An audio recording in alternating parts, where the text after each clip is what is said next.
नमस्कार साथियों, गौरव ज्ञान धारा में आप सभी का स्वागत है। लैब असिस्टेंट साइंस की आप लोगों के क्लासेस शुरू की जा चुकी है, जिसमें अपने नीलेश जी सर आप लोगों को बायोलॉजी पढ़ा ही रहे हैं। लेकिन लैब असिस्टेंट साइंस जो सब्जेक्ट है उसमें आप लोगों के लिए फिजिक्स और केमिस्ट्री का पोर्शन भी बहुत सारा है। समय पे क्लासेस पूरी हो जाए और एक्सपर्ट से आप पढ़ें, इसके लिए अपने फिजिक्स और केमिस्ट्री के आज दो नए फैकल्टी से आप लोगों का परिचय करवाते हैं, जिन्हें बहुत अच्छा खासा अनुभव है फिजिक्स और केमिस्ट्री से रिलेटेड। तो आप लोगों के लिए नियमित रूप से क्लासेस इसी अपने चैनल ऑब्जेक्टिव प्रश्न धारा पे चल रही है, अपनी ओपीडी पे चैनल चल रही है लैब असिस्टेंट साइंस की, और वहीं पे आप लोगों के लिए ये क्लासेस कंटिन्यू आएगी। तो आज का ये सेशन जो है वो सिलेबस डिस्कशन का है। आप केमिस्ट्री और फिजिक्स का सिलेबस समझ लें और उसके बाद में जो है आपके नियमित क्लासें इसकी भी चालू हो जाएगी। कौन सी क्लास का टाइमिंग क्या रहेगा वो मैं आप लोगों को टेलीग्राम पे बता दूंगा, और इसमें जो है अपन प्लेलिस्ट बना लेंगे इनकी, तो अच्छी तरीके से आप लोगों के लिए देखने में सहूलियत रहेगी। तो मैं आगे बुलाऊंगा अशोक जी, जो आप लोगों को फिजिक्स पढ़ाने वाले हैं, जो आप लोगों के साथ में अनुभव साझा करेंगे। और प्रकाश जी आप भी आ जाइए एक बार। तो बारी बारी से जो है आप दोनों ही प्रकाश जी आपको केमिस्ट्री पढ़ाने वाले हैं, थोड़ी सी यहाँ पे आ जाओ।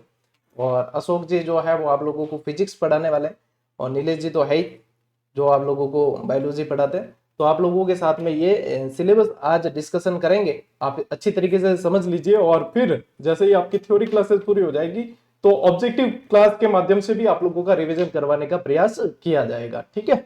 तो ये है हमारे अशोक जी सर, और ये है प्रकाश जी, ये फिजिक्स पढ़ाने वाले हैं, वो केमिस्ट्री पढ़ाएंगे। नीलेश जी बायोलॉजी पढ़ाते ही हैं आप लोगों को। तो मैं अब इनको हैंड ओवर करता हूँ, तो आप लोगों को ये बिल्कुल बहुत अच्छे तरीके से सिलेबस समझा देंगे, वो समझ लीजिए आप।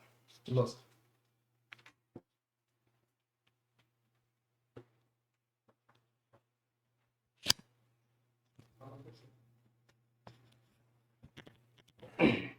नमस्कार साथियों, आप सबका गौरव ज्ञान धारा में स्वागत है। जैसा कि सर ने भी बताया है, लैब असिस्टेंट की जो वैकेंसी है उसमें जो फिजिक्स वाला पोर्शन है वो मैं आपको पढ़ाना पढ़ाऊंगा और कोशिश करूंगा बहुत अच्छे से आपको एक्सप्लेन कर पाऊँ। तो आज जैसा सर ने बताया कि सिलेबस डिस्कशन है, तो जो भी फिजिक्स का सिलेबस है वो मैं आपको भी थोड़ा एक्सप्लेन करूंगा, ताकि हमको आगे क्या पढ़ना है उसके बारे में पता चल जाए।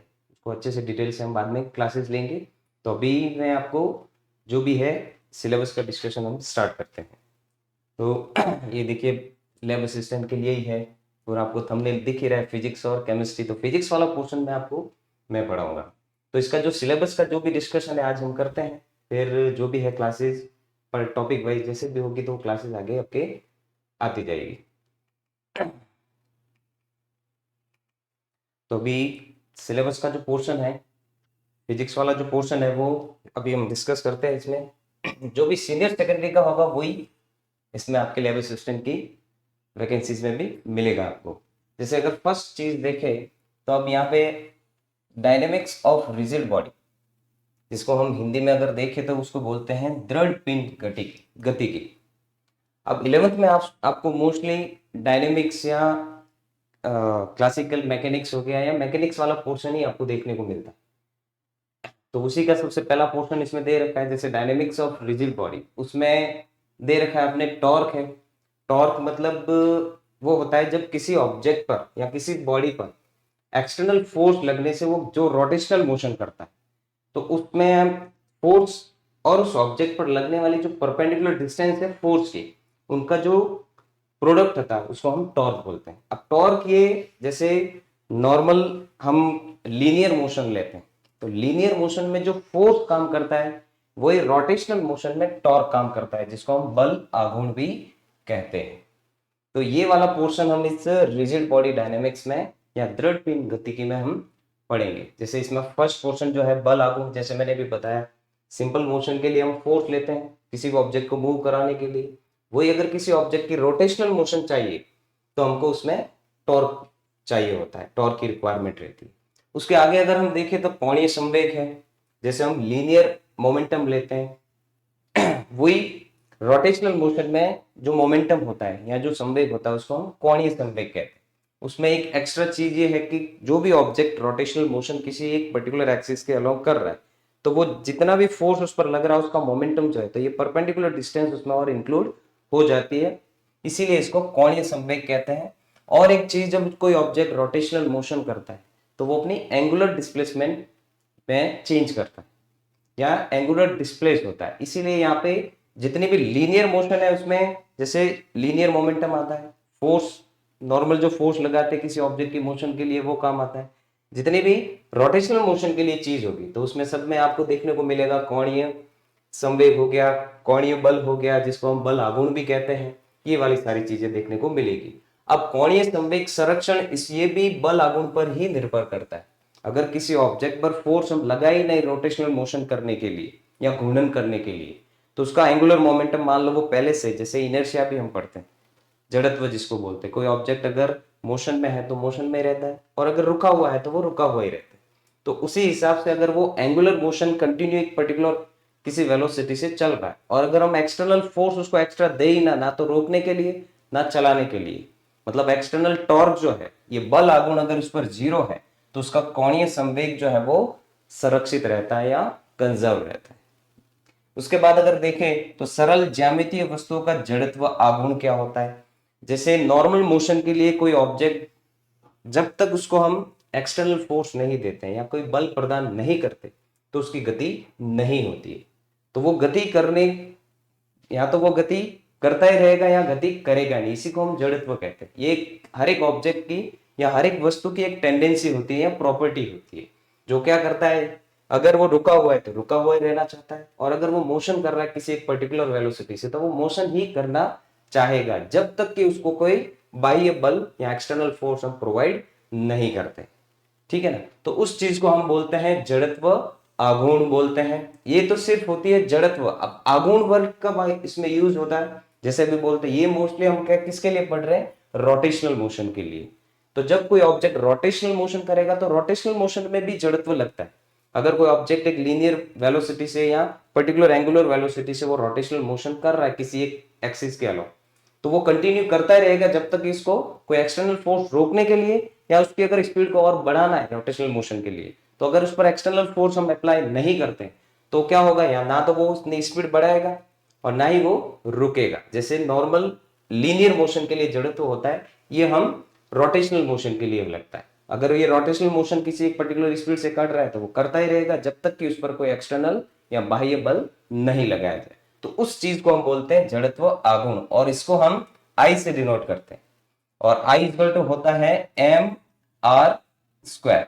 अब ये एम जो है उस ऑब्जेक्ट का मास होता है और आर जो है जो ऑब्जेक्ट किस पर्टिकुलर एक्सिस के अलोंग वो रोटेशनल मोशन कर रहा है उससे उसकी परपेंडिकुलर डिस्टेंस जो है, जो उसके रोटेशनल पाथ की रेडियस भी होती है, वो उसका मास कितना है और उसकी रोटेशनल एक्सिस से कितनी परपेंडिकुलर डिस्टेंस है, उसका स्क्वायर को अगर हम प्रोडक्ट करें तो हमको मोमेंट ऑफ इनर्शिया मिल जाता। मतलब पर्टिकुलर इस क्वांटिटी से डिनोट करता है कि उसका इनर्शिया कितना है रोटेशनल मोशन में, कि अगर वो मोशन करेगा तो मोशन ही करता रहेगा और अगर वो रुका हुआ है तो रुका हुआ ही रहेगा। ये रोटेशनल मोशन में एक तरह से जड़त्व का काम करता है, जैसे लीनियर मोशन में इनर्शिया होता है। तो ये पोर्शन है अपने डायनेमिक्स ऑफ रिजिड बॉडी में, जिसमें हम टॉर्क हो गया, conservation of angular momentum, moment of inertia of simple geometric objects, उनको हम डीपली आगे और पढ़ेंगे। अभी हम नॉर्मल एक इसमें सिलेबस में क्या क्या चीजें हैं, जो जो बड़ी बड़ी चीजें हैं वो हम इसमें देख रहे हैं फिलहाल। अब नेक्स्ट पोर्शन अगर हम देखें तो इसमें है थर्मोडायनेमिक्स। अब थर्मोडायनेमिक्स का मतलब होता है, अगर इस वर्ड को हम दो टुकड़ों में डिवाइड करें तो यहाँ पे दो चीज देखने को मिलेगी, एक तो हमको थर्मो और दूसरी चीज मिलेगी डायनेमिक्स। डायनेमिक्स वर्ड आता है गति के लिए या मोशन के लिए, गति या मोशन के लिए, और ये थर्मो वर्ड आता है हीट के लिए। अब हीट क्या करती है, टेम्परेचर इंक्रीज या डिक्रीज करने का काम करती है। जब भी किसी ऑब्जेक्ट में हीट का एक्सचेंज होता है तो उसका टेम्परेचर बढ़ना या कम होना, ये चीज हमको देखने को मिलती है। तो अगर हम थर्मोडायनेमिक्स वर्ड को दो पार्ट में डिवाइड करें तो हमको यहाँ चीज मिलती है, एक हीट, थर्मो मतलब हीट, और दूसरी चीज है डायनेमिक्स मतलब गति के लिए। तो देखो हीट का गति मतलब मैंने यही चीज बताई आपको, हीट जब एक्सचेंज होगी तो टेम्परेचर का चेंज होता है। अब हीट क्या होती है, हीट जो है टेम्परेचर से रिलेट करते हैं कई लोग, लेकिन एक्चुअल में हीट टेम्परेचर से रिलेट करती है लेकिन उसको हीट को ही टेम्परेचर मानते हैं कई लोग। एक्चुअल में हीट होता है किसी भी ऑब्जेक्ट की या किसी भी वस्तु की हॉटनेस और कोल्डनेस को हम हीट बोलते हैं। ठीक है ना। जैसे कोई ऑब्जेक्ट गर्म है तो वो अपनी हीट क्या करेगा, कम टेम्परेचर की तरफ हीट को ट्रांसफर करता है, इसी को बोलते हैं ट्रांसफर होना मतलब गति, उसी को हम बोलते हैं हीट डायनेमिक्स भी हम कह सकते हैं इसको। हीट जब एक्सचेंज होगी तो टेम्परेचर का चेंज होता है। जैसे अगर कोई गर्म चीज है तो वो क्या करेगा, हीट अपनी ट्रांसफर करेगा एनवायरमेंट को, और अगर कोई ठंडी चीज है जैसे बर्फ है तो वो भी अपनी हीट क्या करता है, एनवायरमेंट से लेता है, तो उसका भी टेम्परेचर फिर धीरे धीरे चेंज होता है और वो फिर पिघलने लगता है। तो न्यूटन लॉ ऑफ कूलिंग यही है कि कोई भी चीज ना तो ज्यादा टाइम तक गर्म रह सकती है ना ही ज्यादा टाइम तक ठंडी रह सकती है, क्योंकि वो जहां पे भी है हीट का वो एक्सचेंज करता रहेगा। अगर ज्यादा हीट है तो वो अपनी हीट को एनवायरमेंट को ट्रांसफर करेगा, और अगर हीट मतलब ठंडा पोर्शन कोई ऑब्जेक्ट है तो वो एनवायरमेंट से हीट गेन करता है। ये होती है थर्मोडायनेमिक्स में। तो जहां पे भी हीट का एक्सचेंज देखने को मिलता है वो थर्मोडायनेमिक्स में आता है। तो थर्मोडायनेमिक्स के लिए अगर हम देखें तो यहाँ पे दो, वैसे तो तीन लॉ है, लेकिन यहाँ पे अगर हम तुम्हारे अपने इस सिलेबस में देखें तो फर्स्ट और सेकंड लॉ ऑफ थर्मोडायनेमिक है। अब फर्स्ट लॉ ऑफ थर्मोडायनेमिक और सेकंड लॉ ऑफ थर्मोडायनेमिक दोनों ही हीट एक्सचेंज पर ही depend. First law of thermodynamics ये कहता है कि जब भी किसी ऑब्जेक्ट में से किसी ऑब्जेक्ट को हीट दी जाती है या ली जाती है, मतलब हीट का जब एक्सचेंज, मेन चीज इसमें यही चलेगी, हीट का एक्सचेंज हो, इसीलिए इसको इस यूनिट को थर्मोडायनेमिक्स नाम है। कि जब भी उष्मा जो है या हीट जो है एक्सचेंज होगी किसी भी ऑब्जेक्ट में, मान लो कि किसी ऑब्जेक्ट को हम हीट दे रहे हैं, तो जब हीट दी जाती है तो उस हीट का कुछ पोर्शन उस ऑब्जेक्ट की इंटरनल एनर्जी में चेंज करने में खर्च होता है। अब ये इंटरनल एनर्जी क्या होती है, कोई भी ऑब्जेक्ट छोटे छोटे पार्टिकल से मिलकर बना होता है, चाहे वो सॉलिड हो, लिक्विड हो या गैस हो, सब कोई ना कोई, जिनको हम एटम्स बोलते हैं, सो स्मॉलेस्ट यूनिट होती है। तो बहुत सारे छोटे छोटे पार्टिकल से कोई भी ऑब्जेक्ट मिलकर बना होता है, तो उनको जब हीट देते हैं तो उनकी काइनेटिक एनर्जी बढ़ती है। तो जब हीट दी जाती है तो देते वक्त जितना भी पोर्शन उसको मिल रहा है, कितने पार्टिकल उससे इनिशियली इंटरेक्ट कर रहे हैं, तो वो कुछ हीट गेन करते हैं। तो अब हीट गेन करके फिर उनकी पोजीशन में चेंज होता है, या तो वो क्या होगा, अगर सॉलिड है तो लिक्विड में चेंज होगा, लिक्विड है तो गैस में चेंज होगा। तो जब भी किसी ऑब्जेक्ट को हीट दी जाती है तो उसके पार्टिकल्स के बीच की डिस्टेंस चेंज होगी, उसकी काइनेटिक एनर्जी में चेंज होता है। तो अपनी पोजीशन को चेंज करेंगे, जब वो रुके हुए तो उनकी पोटेंशियल एनर्जी बहुत ज्यादा होती है, जब वो हीट गेन करेंगे काइनेटिक एनर्जी बढ़ेगी, पोटेंशियल एनर्जी कम होगी। तो उस दरमियान जितने भी टाइम में वो अपने हीट को ले रहे हैं तो अपने पार्टिकल्स की पोजीशन में क्या करते हैं, वो चेंज करते हैं। इसी को हम बोलते हैं इंटरनल एनर्जी बोलते हैं, जो पार्टिकल्स अपनी पोटेंशियल एनर्जी में कमी करते हैं और काइनेटिक एनर्जी को बढ़ाते हैं। या फिर हीट अगर हम कोई ऑब्जेक्ट किसी और को दे रहा है तो वो अपनी काइनेटिक एनर्जी कम करेगा और पोटेंशियल एनर्जी बढ़ाएगा। तो ऐसे अपने पार्टिकल्स अपने पोजीशन में चेंज करते हैं, और हीट का जब उसको एक्सचेंज किया जाता है तो उस हीट का कुछ पोर्शन वो अपनी पोजीशन में चेंज करना या काइनेटिक और पोटेंशियल एनर्जी में चेंज करने में थोड़ा बहुत पोर्शन उनका खर्च होता है। और रिमेनिंग जो हीट जितनी भी दी जा रही है, कुछ पोर्शन तो उन्होंने इंटरनल एनर्जी में, जिसको आंतरिक ऊर्जा भी हम कह सकते हैं, उसमें परिवर्तन करने में खर्च करते हैं, और बाकी जो है वो कितना उससे वर्क कर रहे हैं वो उसमें कन्वर्ट होती है। मतलब कुछ पार्ट जो है वो उस हीट का जो दी जा रही है या ली जा रही है उसका कुछ पोर्शन उसकी इंटरनल एनर्जी में चेंज करता है, और रिमेनिंग पोर्शन जो है वो वर्क डन में या कार्य में परिवर्तित करता है।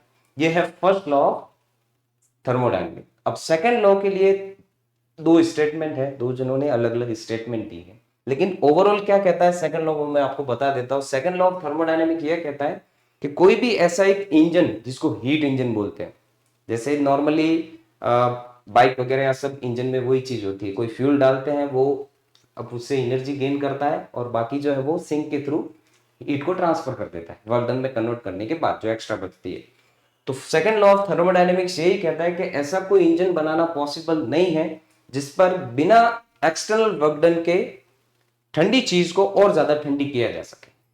जैसे रेफ्रिजरेटर में होता है, एसी वगैरह में होता है, तो वहां हमको एक्सटर्नल कुछ वर्क करना पड़ता है उसको ठंडे को और ठंडा करने के। वहां से अगर हीट हमको निकालनी है तो हीट को, जैसे पहले से वो ठंडा है एनवायरमेंट के कंपैरिजन में, तो वो हीट एनवायरमेंट से गेन कर सकता है, लेकिन अगर उसको एनवायरमेंट को और ज्यादा ट्रांसफर करनी है हमको तो एक्सटर्नल वर्क करना पड़ता है। तो सेकेंड लॉ ऑफ थर्मोडायनेमिक्स यही कहता है कि जब कोई ऑब्जेक्ट अगर ठंडा है तो उससे अगर हीट निकालनी है और उसको ठंडा करना है, तो ऐसा कोई इंजन पॉसिबल नहीं है जो बिना एक्सटर्नल वर्क के या ठंडे ऑब्जेक्ट को और भी ठंडा कर सके, मतलब किसी ठंडे ऑब्जेक्ट से हीट को ट्रांसफर कर सके। यही कहता है overall second law of thermodynamics. इसकी दो क्लॉसेस और उसकी स्टेटमेंट है वो हम जब अच्छे से पढ़ेंगे तो सब उसको अच्छे से एक्सप्लेन भी करूंगा मैं आपको। फिर इसमें देखो देखो हीट इंजन का भी मैंने नाम लिया। तो हीट इंजन क्या करता है, ये भी हीट के एक्सचेंज पर ही काम करता है कि कितनी हीट किसी इंजन को दी जा रही है, वो एज ए फ्यूल फ्यूल कुछ यूज करेंगे, वो फ्यूल उसको क्या करता है, फ्यूल बर्न करके हीट प्रोवाइड करता है। तो हीट से वो क्या करता है, फिर वर्क डन करता है। तो कुछ एनर्जी तो यहाँ पे भी इंटरनल एनर्जी में चेंज होगी, बाकी रिमेनिंग जो है वो सिंक को ट्रांसफर की जाती है। तो हीट इंजन में क्या होता है, एक हॉट रिजर्वर होता है और एक कोल्ड रिजर्वर होता है। हॉट रिजर्वर क्या करता है, उस इंजन को जो वर्किंग सब्सटेंस है उसको हीट ट्रांसफर करता है, और जो भी वर्क डन होना होता है उसके दरमियान जो हीट वो ट्रांसफर कर रहा है उसे इंटरनल एनर्जी में चेंज करने के बाद जो हीट ट्रांसफर हो रही, हीट ट्रांसफर होने के बाद वर्क डन जितना भी किया उसके बाद जो रिमेनिंग हीट होती है वो सिंक को ट्रांसफर करता है। तो एक हॉट रिजर्वर क्या करेगा, हीट देने का काम करेगा, और सिंक जो है वहां पे जो एक्स्ट्रा एनर्जी या हीट की फॉर्म में जो बच जाती है वर्क डन के बाद उसको वो ट्रांसफर कर देता है एनवायरमेंट को। सिंक एक तरह से हम एनवायरमेंट भी ले सकते हैं या कोई ऐसा गैस का सिस्टम भी ले सकते हैं, ये चीज होती है। तो इसमें हम ये देखो हीट इंजन और साथ में है रेफ्रिजरेटर्स, अभी मैंने नाम बताया। तो रेफ्रिजरेटर्स जो है वो सेकंड लॉ पर बेस्ड है, और हीट इंजन्स जो है वो फर्स्ट लॉ ऑफ थर्मोडायनेमिक्स पर बेस्ड है। तो ये थर्मोडायनेमिक्स का पोर्शन है जो हम स्टडी करेंगे और भी अच्छे से। अब सेकंड इसके बाद अगर पोर्शन देखें तो वो है ऑसिलेशंस का। अब ऑसिलेशन कब होता है, जब कोई पार्टिकल रिपीटिंग मोशन करता है, जब कोई पार्टिकल या कोई कण जो है रिपीटिंग मोशन करता है। जैसे पहले घड़ी आती थी उसमें पेंडुलम लगा होता था, तो पेंडुलम भी क्या करता था, एक रिपीटिंग मोशन करता था, तो वो भी ऑसिलेशन में आता है। या फिर कोई पार्टिकल वाइब्रेशन कर रहा है, जैसे आजकल फोन वगैरह से भी यूज करते हैं तो उसमें वाइब्रेशन होता है, तो वो भी एक तरह से ऑसिलेशन ही होता है। तो अगर कोई पार्टिकल एक अपनी फिक्स पोजीशन के अलोंग टू और फ्रो मोशन, इर्द गिर्द अगर कोई गति करता है तो उसको हम ऑसिलेशंस बोलते हैं। ठीक है ना। अब ऑसिलेशंस हमको समझ में आ गया। जैसे वेव्स वाली गति मोस्टली तुम देखते होगे कि ये वाली चीज होती है, जैसे कोई पेंडुलम भी है तो यहां से ये इसकी मीन पोजीशन है, इधर जाएगा, फिर वापस मीन पोजीशन पे आएगा, फिर इधर जाएगा, फिर वापस मीन पोजीशन पे आएगा। तो ये एक फिक्स पोजीशन के अलोंग ये पार्टिकल क्या करेगा, इर्द गिर्द मोशन करता है। इसी को हम ऑसिलेशंस या ऑसिलेटरी मोशन, इसको रिपीटिव मोशन भी कहते हैं। तो ऑसिलेटरी मोशन के भी बहुत अलग अलग टाइप हैं, वो भी हम आगे और अच्छे से जब इस चैप्टर को पढ़ेंगे या इस पोर्शन को पढ़ेंगे तो अच्छे से एक्सप्लेन मैं आपको करूंगा। अब इसमें है सिंपल हार्मोनिक मोशन। अब सिंपल हार्मोनिक मोशन जो पेंडुलम में ही होती है उसी को हम बोलते हैं। अब सिंपल हार्मोनिक मोशन क्या होता है कि कोई ऑब्जेक्ट अगर टू एंड फ्रो मोशन कर रहा है किसी एक फिक्स पोजीशन के अलावा, तो उसका एक्सेलरेशन जो है वो उसकी पोजीशन पे, या इस प्रकार से ये डिनोट करते हैं इसमें, ए जो है, ए यहाँ पे है एक्सेलरेशन, उसका एंगुलर एक्सेलरेशन, वहां पे ये मिलेगा हमको माइनस ओमेगा स्क्वायर वाई चीज मिलती है। वाई जो है इसका डिस्प्लेसमेंट इक्वेशन होती है, जैसे हम वेव के लिए कहलाते हैं डिस्प्लेसमेंट इक्वेशन। आपने जैसे 11th में भी पढ़ा होगा या 12th में भी पढ़ा होगा। इसके लिए हम डिस्प्लेसमेंट इक्वेशन लेते हैं y equal to A sine omega T. तो ये y यहाँ पर इसका डिस्प्लेसमेंट इक्वेशन है या विस्थापन की समीकरण है, जो भी कण ऑसिलेशन कर रहा है उसके लिए। तो वो ऑसिलेशन का ही एक पार्ट है सिंपल हार्मोनिक मोशन। अब ये सिंपल हार्मोनिक मोशन के लिए मैंने क्या बताया कि उसका एक्सेलरेशन जो है वो हमको इस टाइप से मिलेगा, माइनस ओमेगा स्क्वायर वाई। अब यहाँ पे ओमेगा की वैल्यू होती है रूट के बाय एम। अब ये कैसे आती है वो हम जब अच्छे से इसको एक्सप्लेन करेंगे तब मैं आपको बताऊंगा। तो जब भी ये सिंपल हार्मोनिक मोशन होती है उसके लिए ये कंडीशन अप्लाई होना जरूरी है। तो आप देखो ये लैब असिस्टेंट की वैकेंसी है, तो इसमें अब सिंपल हार्मोनिक मोशन पे अगर क्वेश्चन आएगा तो वो इसी बेस पर आएगा। अगर ये इक्वेशन अपने अच्छे से एक्सप्लेन मैं करूंगा आपको, अगर आपको ये समझ में आ गई तो आप कोई भी सिंपल हार्मोनिक मोशन पे क्वेश्चन आराम से कर पाएंगे।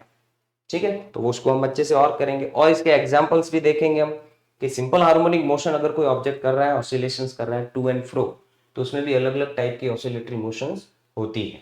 तो वो कौन कौन से टाइप की होती है इसमें वो भी हम अच्छे से, डैम्प्ड ऑसिलेशन होता है, फ्री ऑसिलेशंस होता है, और भी एक वो होता है फोर्स्ड ऑसिलेशन। तो ये तीन टाइप के ऑसिलेशंस भी होते हैं। तो ये एक एग्जांपल भी हम अच्छे से और भी करेंगे, एक्सप्लेन करेंगे। अब तीसरी चीज आपको एक देखने को मिल रही है इसमें, रेजोनेंस। जिसको हम हिंदी में बोलते हैं अनुनाद। अब ये अनुनाद क्या होता है, इसकी एक सिंपल सी डेफिनेशन है अनुनाद की। अनुनाद होता है जैसे मान लो कोई ऑब्जेक्ट वाइब्रेट कर रहा है पहले से, या ऑसिलेशन कर रहा है, जिस भी फ्रीक्वेंसी से वो कर रहा है, जिस भी उसकी आवृत्ति से कर रहा है। अब वो जिस फ्रीक्वेंसी से अगर ऑसिलेशन कर रहा है, मान लो यही है इसकी कुछ पर्टिकुलर फ्रीक्वेंसी, एक सेकंड में मान लो ये 20 ऑसिलेशन कर रहा है, और उसका मैक्सिमम जो डिस्प्लेसमेंट की इक्वेशन जो है वो इस हिसाब से मिल रही है। अब ये पेंडुलम जैसे मान लो ये मोशन कर रहा है, इसकी कोई फ्रीक्वेंसी है, कंटिन्यू इसी फ्रीक्वेंसी से ये मोशन करते जा रहा है। अब अगर मैं बाहर से इसको उतनी ही फ्रीक्वेंसी का अगर फोर्स प्रोवाइड करूं, तो उससे क्या होगा, पहले मान लो यहां तक ये डिस्प्लेस हो रहा था, अब बाहर से फोर्स देने पर इसका अगर डबल हो जाए डिस्प्लेसमेंट, तो उसको हम बोलते हैं रेजोनेंस कंडीशन। तो रेजोनेंस कंडीशन में क्या होता है, पहले हो सकता है ये फोर्स इस पर लग रहा है एयर का या एयर के पार्टिकल्स का, जो धीरे धीरे इसको रोकेगा। अब अगर हम बाहर से इसको एक्सटर्नल फोर्स दे रहे हैं उसी फ्रीक्वेंसी का, तो क्या करेगा ये और ज्यादा डिस्प्लेस हो सकता है। तो कहने का मतलब इस पर इसका जो एयर का रेजिस्टेंस वगैरह जो है वो कम हो जाएगा। तो इसी को हम रेजोनेंस कहते हैं कि अगर इसकी नेचुरल फ्रीक्वेंसी जो भी थी, जो वो पेंडुलम क्या कर रहा है, ऑसिलेट कर रहा है नेचुरल फ्रीक्वेंसी से, अगर उसी फ्रीक्वेंसी से हम उसको क्या एक एक्सटर्नल फोर्स प्रोवाइड करें, तो क्या होगा, उसका डिस्प्लेसमेंट जो है बढ़ जाएगा। अब डिस्प्लेसमेंट बढ़ा, उसका मतलब एयर का रेजिस्टेंस कम हो जाएगा। तो इस कंडीशन को हम बोलते हैं रेजोनेंस बोलते हैं। तो उससे उसका डिस्प्लेसमेंट बढ़ जाएगा और रेजिस्टेंस जो है वो कम हो जाएगा। जैसे एलसीआर सर्किट 12th में आपने पढ़ा होगा, उसमें भी रेजोनेंस कंडीशन पढ़ी होगी आपने, कि जितनी भी नेचुरल किसी ऑब्जेक्ट की फ्रीक्वेंसी है, उसकी फ्रीक्वेंसी अगर एक्सटर्नल फ्रीक्वेंसी के इक्वल हो जाए, तो उससे उसका एम्पलीट्यूड जो है वो बढ़ जाता है। एम्पलीट्यूड मीन्स ये एम्पलीट्यूड जो है मतलब मेन पोजीशन से किसी पार्टिकल का मैक्सिमम डिस्प्लेसमेंट जो है वो बढ़ जाएगा पहले के कंपैरिजन में। तो उसको हम बोलते हैं, वो कब हो सकता है, जब हम किसी ऑब्जेक्ट की नेचुरल फ्रीक्वेंसी को एक्सटर्नल फ्रीक्वेंसी से इंक्रीज कर दे, मतलब इक्वल कर दे, सॉरी, तो उससे उसका एम्पलीट्यूड जो है वो मैक्सिमम हो जाता है और भी बढ़ जाता है। तो उस कंडीशन को हम बोलते हैं रेजोनेंस बोलते हैं। अब इसको और भी अच्छे से हम एक्सप्लेन करेंगे, जब और भी पढ़ेंगे तब अच्छे अच्छे एग्जांपल्स दूंगा मैं आपको डेली लाइफ में जो आप देखने को मिल सकता है वो, तो उस हिसाब से आपको और भी अच्छे से समझ में आ जाएगा। चलो अब नेक्स्ट इसका पोर्शन अगर देखें तो वो है वेव्स। अब वेव्स भी ऑसिलेशन से ही रिलेट करती है। अब वेव्स जो है, अब वेव सबको पता रहता है कि सब वेव समझते हैं, मतलब ये जो हम डायग्राम बनाते हैं उसी का मतलब है, ये जो डायग्राम बना हुआ है उसी को वेव समझते हैं। लेकिन एक्चुअल में वेव्स जो है, एक्चुअल में वेव का मतलब होता है कि जब, अब जैसे कोई भी पार्टिकल है, कोई मीडियम है, उस मीडियम में अगर एक्सटर्नल कोई फोर्स अगर हम अप्लाई करें तो उसके पार्टिकल डिस्टर्ब होते हैं। तो किसी एक पर्टिकुलर मीडियम में या किसी माध्यम में अगर एक्सटर्नल फोर्स के कारण जितना भी उसके पार्टिकल का डिस्टरबेंस होता है, या किसी एक मीडियम में एक्सटर्नल फैक्टर के कारण जितना भी डिस्टरबेंस क्रिएट होता है, उसी को हम वेव्स कहते हैं। अब जैसे मान लो कि एयर है, अब एयर में जैसे बॉलर क्रिकेट से भी देखता है, बॉलर क्या करता है, बॉलिंग करता है, तो अगर वो बॉल अगर आपके कान के पास से निकलेगी तो आपको कुछ साउंड सुनाई देगा। वो इसलिए सुनाई देता है कि वो बॉल जितनी भी स्पीड से आ रही है तो वो एयर के पार्टिकल्स को डिस्टर्ब कर रही है, इसीलिए वहां पे क्या हो रहा है, डिस्टरबेंस क्रिएट हो रहा है। एक हिंदी में बोलते हैं इसको विक्षोभ, उसी को वेव्स बोलते हैं। तो किसी भी मीडियम में जितना भी एक्सटर्नल फैक्टर के कारण या एक्सटर्नल फोर्स के कारण जितना भी डिस्टरबेंस क्रिएट होता है, उसको हम वेव्स कहते हैं। जैसे पानी में अगर आप पत्थर डालोगे तो सर्कल्स बनते हैं, सर्कल बनते हैं, वो भी वेव्स ही। तो पानी रुका हुआ था, आपने पत्थर डाला, एक्सटर्नल फैक्टर हुआ, एक फोर्स अप्लाई कर रहे हो उसको, तो उससे उसमें जितना भी डिस्टरबेंस क्रिएट होता है उसी को हम वेव्स कहते हैं। ठीक है, तो ये वेव्स यही होती है मोस्टली, ये मतलब मेन वेव का जो कंसेप्ट है यही है। तो वेव जो है पार्टिकल का कितना डिस्टरबेंस हो रहा है, कितना डिस्प्लेस हो रहा है अपनी मेन पोजीशन से, जैसे वो रुका हुआ था तो उसकी पोटेंशियल एनर्जी में चेंज कर रहे हैं हम किसी एक्सटर्नल फैक्टर के कारण, तो उसमें जितना भी विक्षोभ या जितना भी डिस्टरबेंस क्रिएट होता है वही वेव्स होती है। अब इसमें देखो आगे चीज क्या दे रखी है, principle of superposition of waves. अब प्रिंसिपल ऑफ सुपरपोजिशन, अब इसमें भी रेजोनेंस हो सकता है। अब principle of superposition of waves ये कहता है, मैं आपको एक्सप्लेन कर देता हूं। अब मान लेते हैं कि ये कोई वेव है और एक दूसरी वेव और है। अब इसका डिस्प्लेसमेंट इक्वेशन हमने ले लिया y1 equal to a sin omega t। और इसका डिस्प्लेसमेंट इक्वेशन हम ले रहे हैं y2 equal to a sin omega. इसको ले लेते हैं एम्पलीट्यूड हम a1 और इसका ले लेते हैं a2। मतलब इसका मैक्सिमम मीन पोजीशन से जो डिस्प्लेसमेंट है पार्टिकल्स का वो a1 है और इसके लिए जो डिस्प्लेसमेंट है वो a2 है। अब ये दोनों वेव क्या कर रही है, एक ही मीडियम में ट्रैवल कर रही है। अब एक ही मीडियम में अगर ट्रैवल करते हुए किसी एक पर्टिकुलर उसी मीडियम में किसी एक पर्टिकुलर पॉइंट पर अगर वो दोनों मिलती है तो मिलने को ही हम सुपरपोजिशन कहते हैं। जैसे एक वेव जा रही है दूसरी भी जा रही है, दोनों किसी आगे आ जाके किसी मीडियम में मिल गई, तो मिलने से क्या होगा, इनका जो डिस्प्लेसमेंट था a1 और a2, या तो हो सकता है इनका डिस्प्लेसमेंट मैक्सिमम हो जाए, मतलब एम्पलीट्यूड जो है वो अधिकतम हो जाए, दोनों का एम्पलीट्यूड जो है उसके उनके योग के बराबर हो जाए, या फिर हो सकता है कि एक वेव जो दूसरे वेव से एम्पलीट्यूड को और भी क्या करती है, कम कर सकती है, जिसको हम इंटरफेरेंस भी कहते हैं, पहले भी आपने पढ़ा होगा। तो यही चीज है, सुपरपोजिशन प्रिंसिपल क्या कहता है कि जब दो या दो से ज्यादा वेव किसी मीडियम में ट्रैवल करते हुए या किसी माध्यम में चलती हुई एक दूसरे पर मिलती है, तो मिलने से क्या होता है, कुछ पॉइंट पर उनका एम्पलीट्यूड बढ़ जाता है और कुछ पॉइंट पर एम्पलीट्यूड कम हो जाता है।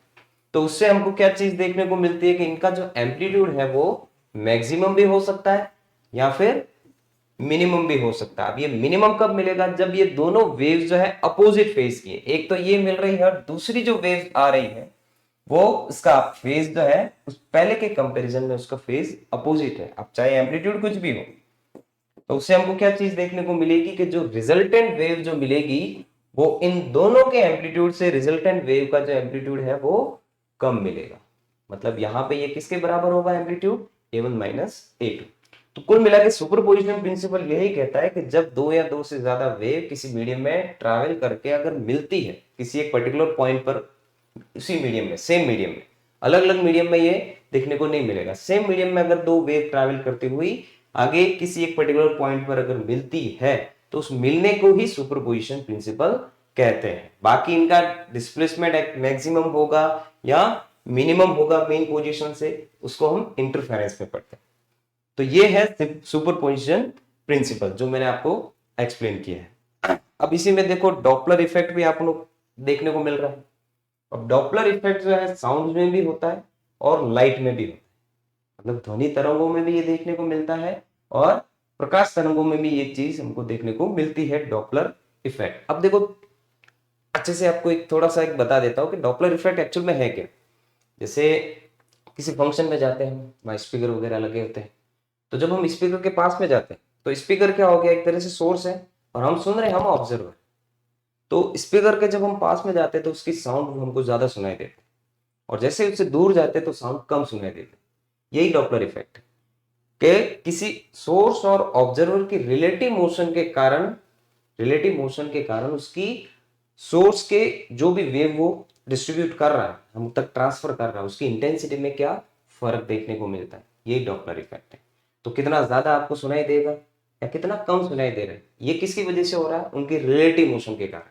या तो ऑब्जर्वर, जैसे मैं स्पीकर कहीं पे पड़ा है वो तो फिक्स पोजीशन पे है, मैं इसके पास में जाऊंगा तो मुझे इंटेंसिटी ज्यादा देखने को मिलेगी, सुनने को मिलेगी। अगर उस समय दूर जाऊं तो इंटेंसिटी कम सुनने को मिलेगी, मेरे को साउंड कम सुनाई देगा। अब वही चीज मैं एक ही पोजीशन पे खड़ा और स्पीकर को अगर पीछे ले जाऊं तब भी कम सुनाई देगा, और स्पीकर को अगर आगे लेके आएंगे तो ज्यादा सुनाई देगा।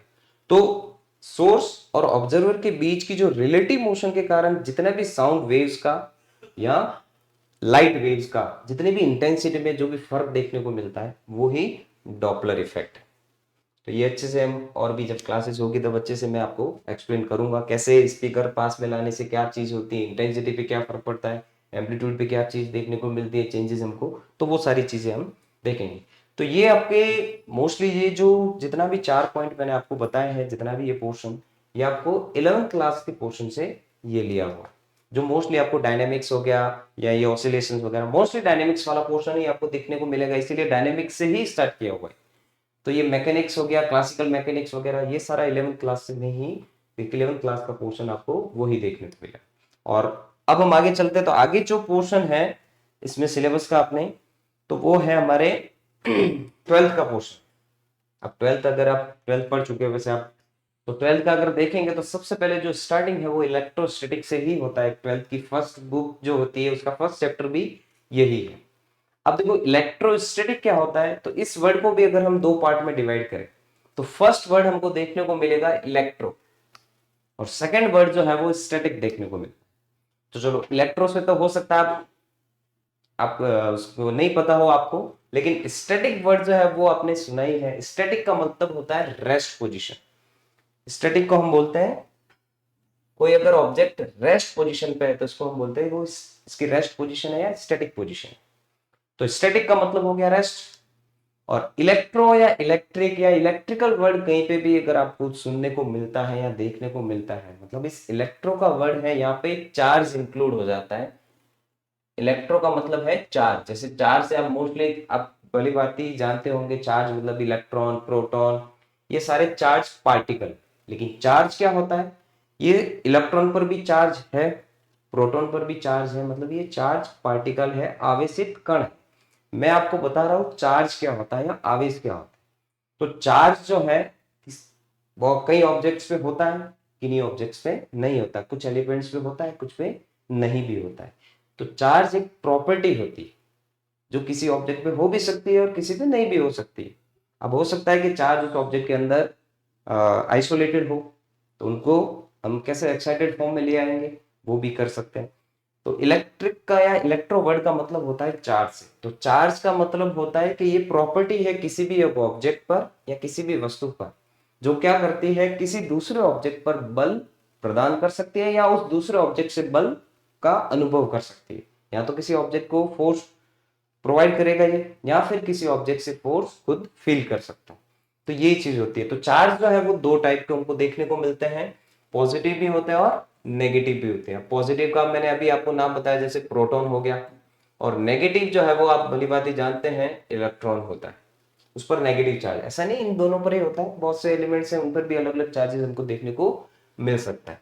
तो इसका इलेक्ट्रोस्टैटिक का मतलब क्या होता है वो चीज मैं आपको बता देता हूं। चार्ज का मतलब होता है किसी ऑब्जेक्ट पर ऐसी प्रॉपर्टी जिसके कारण वो फोर्स फील भी कर सकता है या फोर्स किसी ऑब्जेक्ट दूसरे ऑब्जेक्ट को फील भी करवा सकता है। अब वो रेस्ट पोजीशन पे अगर होता है तो इस पूरी यूनिट में हम क्या करेंगे, चार्ज को रेस्ट पर रखेंगे, मूव नहीं कराएंगे। कहने का मतलब कि चार्ज अगर रेस्ट पोजीशन में होता है तो उससे क्या क्या हमको इफेक्ट देखने को मिलते हैं, उससे क्या क्या प्रॉपर्टीज देखने को मिलती है, वो सारी चीजें हम इस यूनिट में पढ़ेंगे। अब इसमें फर्स्ट पोर्शन अगर आप देखें ना तो मिल रहा है हमको कूलॉम्स लॉ। अब कूलॉम्स लॉ क्या बताता है, चार्जेस के बीच में कितना फोर्स लगता है, अब वो चाहे अट्रैक्टिव फोर्स हो या रिपल्सिव फोर्स हो।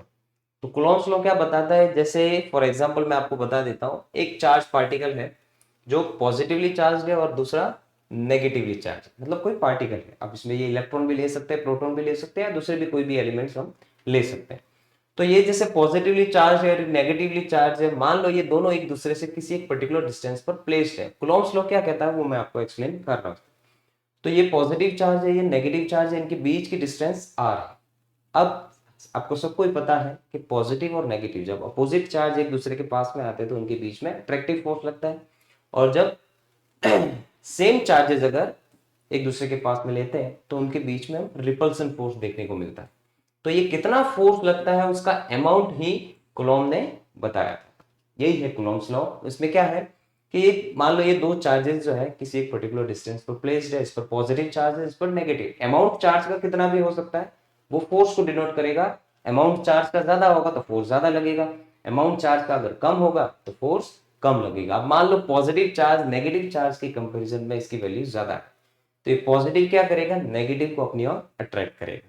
अब वही अगर नेगेटिव चार्ज का अमाउंट ज्यादा है तो पॉजिटिव चार्ज इसको अपनी ओर अट्रैक्ट करेगा। अट्रैक्ट करेगा मतलब फोर्स लगाएगा। तो वो कितना फोर्स लगाता है यही कूलॉम ने बताया था। कूलॉम ने बताया था कि जितना भी फोर्स इनके बीच बीच लग रहा है, जितना भी इलेक्ट्रोस्टैटिक फोर्स, क्योंकि इलेक्ट्रोस्टैटिक है यूनिट, ठीक है ना, तो इलेक्ट्रोस्टैटिक फोर्स इनके बीच में जितना भी लगता है वो डिपेंड करता है एक तो इन दोनों चार्जेस की अमाउंट पर, उन दोनों चार्जेस के अमाउंट के प्रोडक्ट पे डिपेंड करता है, और दूसरी चीज जो है, मतलब कहने का मतलब इन दोनों को चार्ज के अगर अमाउंट को हम बढ़ाए तो भी फोर्स बढ़ेगा इनके बीच में, और अगर इनके अमाउंट को कम करें तो भी फोर्स कम होगा। मतलब ये डायरेक्टली प्रोपोर्शनल होते हैं। और दूसरी चीज इसमें क्या बताइए कि इनके बीच जितने भी डिस्टेंस है इन दोनों चार्जेस के बीच में। अब देखो मैंने यहाँ पे आर ली है, तो इन दोनों चार्जेस के बीच की डिस्टेंस के स्क्वायर के क्या होता है, इनवर्सली प्रोपोर्शनल होता है।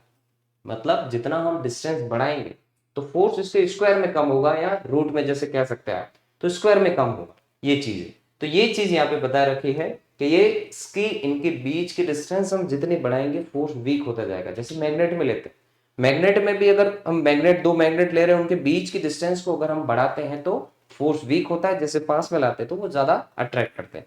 वही चीज इसमें भी है। तो कुलॉम ने बताया इन दोनों स्टेटमेंट के अकॉर्डिंग कि इनके बीच में जो फोर्स होता है, एक तो उनके बीच के उनके चार्जेस के अमाउंट के प्रोडक्ट पे डिपेंड करता है, दूसरी चीज जो है उनके बीच की डिस्टेंस के स्क्वायर के इनवर्सली प्रोपोर्शनल होती है।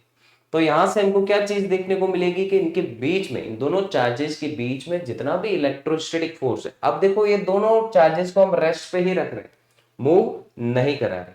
मूव करेंगे तो फिर वो दूसरी ब्रांच पे चला जाएगा, तो उससे फिर हमको मैग्नेटिक फील्ड भी उसके अराउंड मिलता है जब मूव करते हैं। तो यहाँ पे मूव नहीं कर रहे हैं, तो रेस्ट पोजीशन से क्या इफेक्ट देखने को मिल सकता है, यही सारी चीज इस पूरी यूनिट में हम पढ़ेंगे।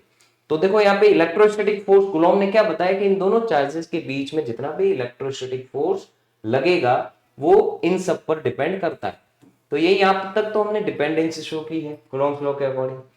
तो जब भी हम प्रोपोर्शनल साइन हटाते तो हमको मिल जाएगा इसका अमाउंट कितना। तो साथ में जब भी प्रोपोर्शनल साइन हटाते तो इक्वल तो लग रहा है, लेकिन साथ में क्या लगेगा, एक कांस्टेंट लगता है, जो इसकी एक फिक्स वैल्यू होगी, वो कुलॉम ने बता रखी है और आप भी पढ़ चुके हो।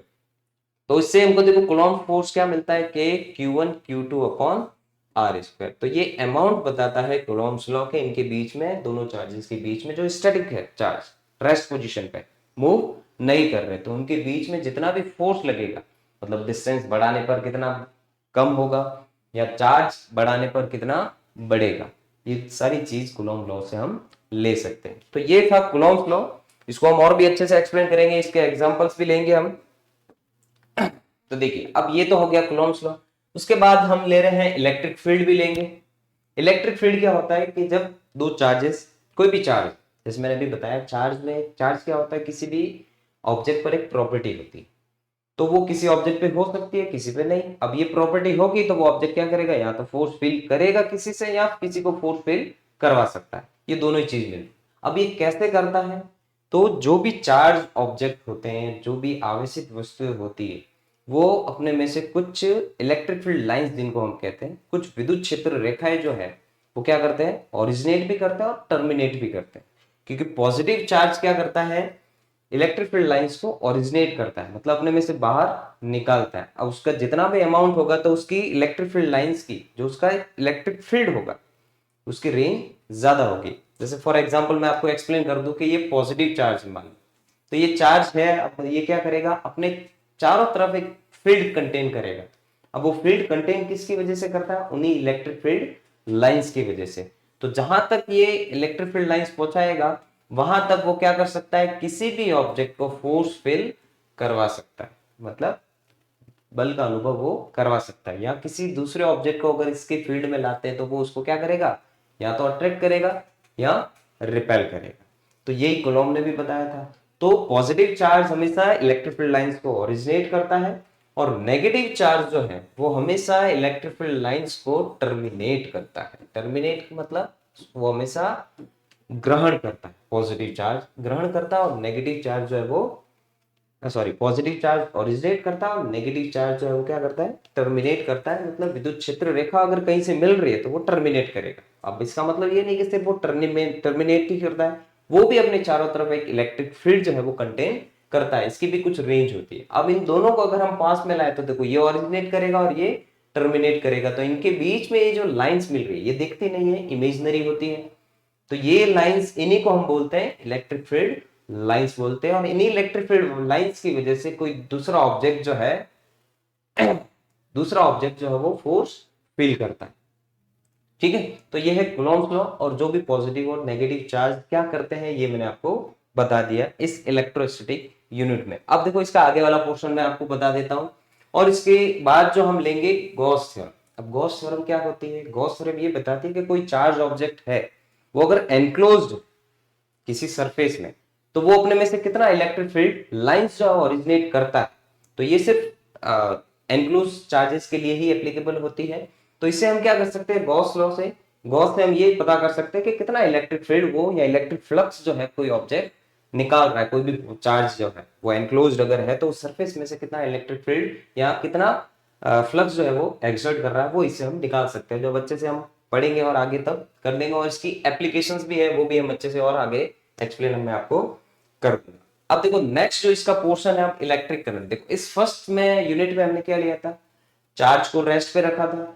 अब हम इस इलेक्ट्रिक करंट वाले पोर्शन में चार्ज को हम मूव करवाएंगे, क्योंकि जब भी चार्ज मूव करता है तो क्या होता है, वो इलेक्ट्रिक करंट जो है फ्लो करता है। चार्ज की अपोजिट डायरेक्शन में इलेक्ट्रिक करंट जो है वो फ्लो करती है। वो आप सब जानते ही हैं, क्योंकि बचपन से पढ़ते आ रहे हैं इलेक्ट्रिक करंट क्या चीज होती है। जब भी चार्ज मूव करता है तो उसके अपोजिट डायरेक्शन में किसी भी वायर में या किसी भी कंडक्टर में, तो उसे हमको इलेक्ट्रिक करंट देखने को मिलती है। अब इस पोर्शन में हम देखो क्या है, चार्ज जब मूव करेगा इलेक्ट्रिक करंट मिलेगी, तो किसी सर्किट में अगर करंट फ्लो कर रही है तो उसे क्या चीज देखने को मिलेगी हमको, देखो किरचॉफ लॉ भी यहाँ पे हमको दे रखा है। किरचॉफ लॉ क्या बताता है, इसके दो रूल है किरचॉफ लॉ के, एक है किरचॉफ लूप लॉ है एक, और एक है junction law. Junction law current पर बेस्ड है, और लूप लॉ जो है वो पोटेंशियल पर बेस्ड है। अब कोई बैटरी है तो वो पोटेंशियल देता है, कितना वोल्टेज प्रोवाइड कर रहा है वो चीज। तो किरचॉफ के दो लॉ है, एक तो है जंक्शन लॉ। जंक्शन लॉ में किरचॉफ ने ये बताया कि कोई भी अगर सर्किट में करंट फ्लो हो रही है किसी भी पोटेंशियल के कारण, किसी भी एक सोर्स के कारण, तो वहां पे जितने भी नेटवर्क्स है, मतलब जितने भी वायर्स है, उनसे किसी एक जंक्शन पॉइंट पर, जहां पे भी वायर पॉइंट्स पे मिलता है उसको जंक्शन पॉइंट बोलते हैं, तो किसी एक जंक्शन पॉइंट पर आने वाली करंट और जाने वाली करंट का जो सम है वो इक्वल रहता है। और यही चीज हम दूसरे ये भी ले सकते हैं कि समेशन ऑफ आई, मतलब उस पूरे सर्किट में जितने भी टोटल करंट्स है वो उनका सम जो है आने वाली और जाने वाली के लिए टोटल, अगर हम एल्जेब्रिक सम देखें तो वो जीरो मिलता है। अब वो कैसे मिलता है वो अच्छे से और आगे एक्सप्लेन मैं करूंगा, आपको पता चल जाएगा। वही चीज पोटेंशियल के लिए भी है। लूप लॉ, अगर कोई क्लोज सर्किट है उसमें अगर करंट फ्लो हो रही है और किसी सोर्स से हमको पोटेंशियल मिल रहा है, तो उस पूरे सर्किट के लिए, क्लोज सर्किट के लिए, लूप के लिए total algebraic sum of potential जो है वो जीरो मिलता है। ये है दो किरचॉफ के लॉ। अब इसी में देखो इलेक्ट्रिक करंट है, आगे क्या चीज देखने को मिल रही है हमको, व्हीटस्टोन ब्रिज। व्हीटस्टोन ब्रिज क्या है, व्हीटस्टोन ब्रिज एक ऐसा इंस्ट्रूमेंट होता है जिससे हम किसी रेजिस्टेंस का, अननोन रेजिस्टेंस की वैल्यू हम फाइंड कर सकते हैं। वो हम नल डिफ्लेक्शन पर बेस्ड होता है ये। जब करंट फ्लो करती है तो कितना करंट डिस्ट्रीब्यूट हो रही है, जो भी चार रेजिस्टेंस इसमें एक ब्रिज की फॉर्म में लगे रहते हैं, तो उन चारों रेजिस्टेंस का अगर रेशियो सेम होता है तो बीच वाला एक नेटवर्क जो होता है जिससे गैल्वेनोमीटर जोड़ा होता है उसमें करंट फ्लो नहीं होती। जब करंट गैल्वेनोमीटर में जीरो होती है, इसी को हम नल डिफ्लेक्शन बोलते हैं। और उस केस में व्हीटस्टोन ब्रिज के चारों रेजिस्टेंस का जो एडजेसेंट साइड्स का रेशियो जो है वो इक्वल होता है। तो उससे हम क्या कर सकते हैं, व्हीटस्टोन ब्रिज से किसी एक रेजिस्टेंस की जो अननोन वैल्यू है वो वैल्यू हम फाइंड कर सकते हैं। यह है व्हीटस्टोन ब्रिज। और इस व्हीटस्टोन ब्रिज प्रिंसिपल पर ही बेस्ड होता है मीटर ब्रिज, जो तुमने 12th में प्रैक्टिकल में आई थिंक सबने, क्योंकि लैब असिस्टेंट की साइंस वाला पोर्शन है तो आपने प्रैक्टिकल में किया ही होगा। व्हीटस्टोन ब्रिज पर ही बेस्ड होता है मीटर ब्रिज, जिससे भी हम क्या कर सकते हैं, स्पेसिफिक रेजिस्टेंस निकाल सकते हैं, और सीरीज और पैरेलल कॉम्बिनेशन जो होता है वो भी इस मीटर ब्रिज से हम वेरीफाई कर सकते हैं। तो ये पोर्शन है अपने जब चार्ज को मोशन में लेंगे तब, ये वाला पोर्शन। अब आगे वाला पोर्शन देखो हमको मिल रहा है ऑप्टिक्स का। अब ऑप्टिक्स है मतलब लाइट इंक्लूड हो गई। अब लाइट के लिए सोर्स होता है, सबसे बेस्ट सोर्स है जैसे सन, तो सन से हमको लाइट मिलती है। जो सन से जो लाइट हमको मिल रही है वो, उस लाइट के क्या क्या इफेक्ट देखने को मिलेंगे, मतलब एक ऐसी ब्रांच है जिसमें हम क्या करेंगे, लाइट की रे और वेव नेचर दोनों के बारे में स्टडी करेंगे। ठीक है ना। जब लाइट रे फॉर्म में होगा तो कौन से इंसिडेंट वो प्रोवाइड करता है, और जब लाइट वेव फॉर्म में होगा तब वो कौन कौन से इंसिडेंट्स या कौन कौन से इफेक्ट जो है वो देखने को हमको मिलते हैं, वो सारा चीज जो है ऑप्टिक्स में। तो एक ऐसी ब्रांच है जिसमें हम लाइट की जितनी भी प्रॉपर्टीज है और वो कौन कौन से इंसिडेंट्स प्रोवाइड करता है या दिखाते हैं लाइट जो है, तो वो सारी चीजें हम इसमें पढ़ेंगे। इसीलिए इसको ऑप्टिक्स नाम दिया। ऑप्टिक्स दो दो होती है, रे ऑप्टिक्स, इसकी दो ब्रांचेज है, रे ऑप्टिक्स और वेव ऑप्टिक्स। तो यहाँ पे जो हमको दे रखा है मोस्टली दोनों ही ऑप्टिक्स का पोर्शन दे रखा है। देखो सबसे पहले दे रखा है माइक्रोस्कोप। माइक्रोस्कोप आप जानते ही हो, वैसे तो माइक्रोस्कोप क्या होता है, माइक्रोस्कोप में क्या रहता है, एक आईपीस लेंस रहता है और एक ऑब्जेक्टिव लेंस रहता है। ऑब्जेक्टिव लेंस थोड़ा बड़ा लेते हैं और आईपीस लेंस छोटा लेते हैं, मतलब साइज में छोटा, उसका अपर्चर जो है दोनों की अलग अलग लेते हैं। तो माइक्रोस्कोप क्या करता है, ये भी दो टाइप के होते हैं, सिंपल माइक्रोस्कोप भी होता है और कंपाउंड माइक्रोस्कोप भी होता है। सिंपल माइक्रोस्कोप जो मैग्नीफाइंग ग्लास आप देखते हो, पता है वो मैग्नीफाई करता है कोई ऑब्जेक्ट जो है उसकी इमेज को बड़ा बनाता है मिनिमम डिस्टेंस पे, तो वो सिंपल माइक्रोस्कोप होता है। अब एक की जगह पे अगर दो लेंस का यूज किया, जैसे भी मैंने बताया, एक आईपीस लेंस होता है और एक ऑब्जेक्टिव लेंस। ऑब्जेक्टिव लेंस किसको बोलते हैं, जो ऑब्जेक्ट के पास में होता है, और आईपीस लेंस जिसको बोलते हैं जो आंख के पास में, जो जहां से हम देखते हैं, तो वो आईपीस लेंस। तो अगर एक की जगह दो लेंस का अगर यूज किया जाता है तो इसको हम कंपाउंड माइक्रोस्कोप कहते हैं। तो दो टाइप के माइक्रोस्कोप हमको देखने को मिलते हैं, एक होता है सिंपल माइक्रोस्कोप जो हम नॉर्मली लेते हैं, मैग्नीफाइंग ग्लास होते हैं, और एक होता है कंपाउंड माइक्रोस्कोप जो क्या अगर जो जिसमें एक की जगह पे दो लेंस का यूज करते हैं, जिसमें एक लेंस का जो भी इफेक्ट होता है, जितना वो मैग्निफिकेशन होती है, दूसरा लेंस उसको कंपाउंड करता है, मतलब बढ़ा देता है। तो माइक्रोस्कोप क्या करता है, छोटे ऑब्जेक्ट को बड़ी इमेज उसकी बनाता है और मिनिमम डिस्टेंस पे बनाता है। 25 सेंटीमीटर पे अगर होगी तो हमको और भी क्लियरली विजिबली होता है। तो ये यूज होता है माइक्रोस्कोप का। अब टेलीस्कोप जो है, टेलीस्कोप में इसका उल्टा होता है कि ऑब्जेक्टिव लेंस बड़ा रहता है, सॉरी छोटा रहता है, और आईपीस लेंस जो है बड़ा रहता है। अब टेलीस्कोप क्या करता है, दूर के ऑब्जेक्ट को क्लियरली और मिनिमम डिस्टेंस पर विजिबल करता है इसकी मैग्निफिकेशन के कारण, क्योंकि दूर के ऑब्जेक्ट को, दूर का ऑब्जेक्ट हमको बहुत छोटा दिखेगा। अब माइक्रोस्कोप क्या करता है कि उसको हमारे को उसकी इमेज जो है हमको पास में बनाता है और बड़ी बनाता है ताकि वो क्लियरली विजिबल हो सके। टेलीस्कोप भी दो टाइप के होते हैं, एक होता है रिफ्लेक्टिंग टेलीस्कोप, एक होता है रिफ्रैक्टिंग टेलीस्कोप। अब रिफ्रैक्टिंग टेलीस्कोप में लेंसेज का यूज करते हैं दोनों, और रिफ्लेक्टिंग टेलीस्कोप में क्या करता है, आईपीस तो लेंस होता है लेकिन ऑब्जेक्टिव लेंस की जगह पे मिरर का यूज किया जाता है, कर्व्ड मिरर का। तो रिफ्लेक्टिंग टेलीस्कोप भी दो टाइप के होते हैं, एक तो होता है कैसेग्रेन टेलीस्कोप और एक होता है न्यूटोनियन टेलीस्कोप। तो आजकल जितना भी अगर तुम टीवी वगैरह में या कहीं पे भी देखते हो जो टेलीस्कोप के सेटअप लगाते हैं, फिर वो फोटो वगैरह जो भी मून की या देखने को मिलती है, तो वो जो सेटअप होता है वो न्यूटोनियन टेलीस्कोप होते हैं। पहले कैसेग्रेन यूज किए जाते थे लेकिन न्यूटोनियन जो है वो ज्यादा कन्वीनियंट होते हैं यूज करने के लिए, इसलिए आजकल उन्हीं का यूज किया जाता है। तो आप देखो इंटरफेरेंस मैं आपको पहले ही बता चुका हूं यहाँ पे पीछे वाली साइड में, ये चीज जो है कि जब दो या दो से ज्यादा वेव्स किसी मीडियम में ट्रैवल करते हुए सुपर इम्पोज होती है, मिलती है, तो लाइट वेव्स भी इसी तरह चलेगी। तो वो जब मिलती है तो उनका दोनों मिलने के कारण किसी कुछ पॉइंट्स पर उनका एम्पलीट्यूड जो है मैक्सिमम हो जाता है, इंटेंसिटी भी मैक्सिमम होती है, और कुछ पॉइंट पर उनकी इंटेंसिटी और एम्पलीट्यूड मिनिमम हो जाता है। इसी इंसिडेंस को या इसी इफेक्ट को हम इंटरफेरेंस कहते हैं। ये लाइट में भी होता है क्योंकि लाइट भी वेव्स की फॉर्म में होती है और साउंड भी वेव्स की फॉर्म में होती है। तो यही है इंटरफेरेंस, जब दो या दो से ज्यादा वेव्स जो है किसी मीडियम में ट्रैवल करती हुई एक दूसरे पर सुपर इम्पोज होती है, मिलती है, तो हमको इंटरफेरेंस देखने को मिलता है। उससे इंटेंसिटी या तो किसी पॉइंट पर ज्यादा होगी या कम होगी।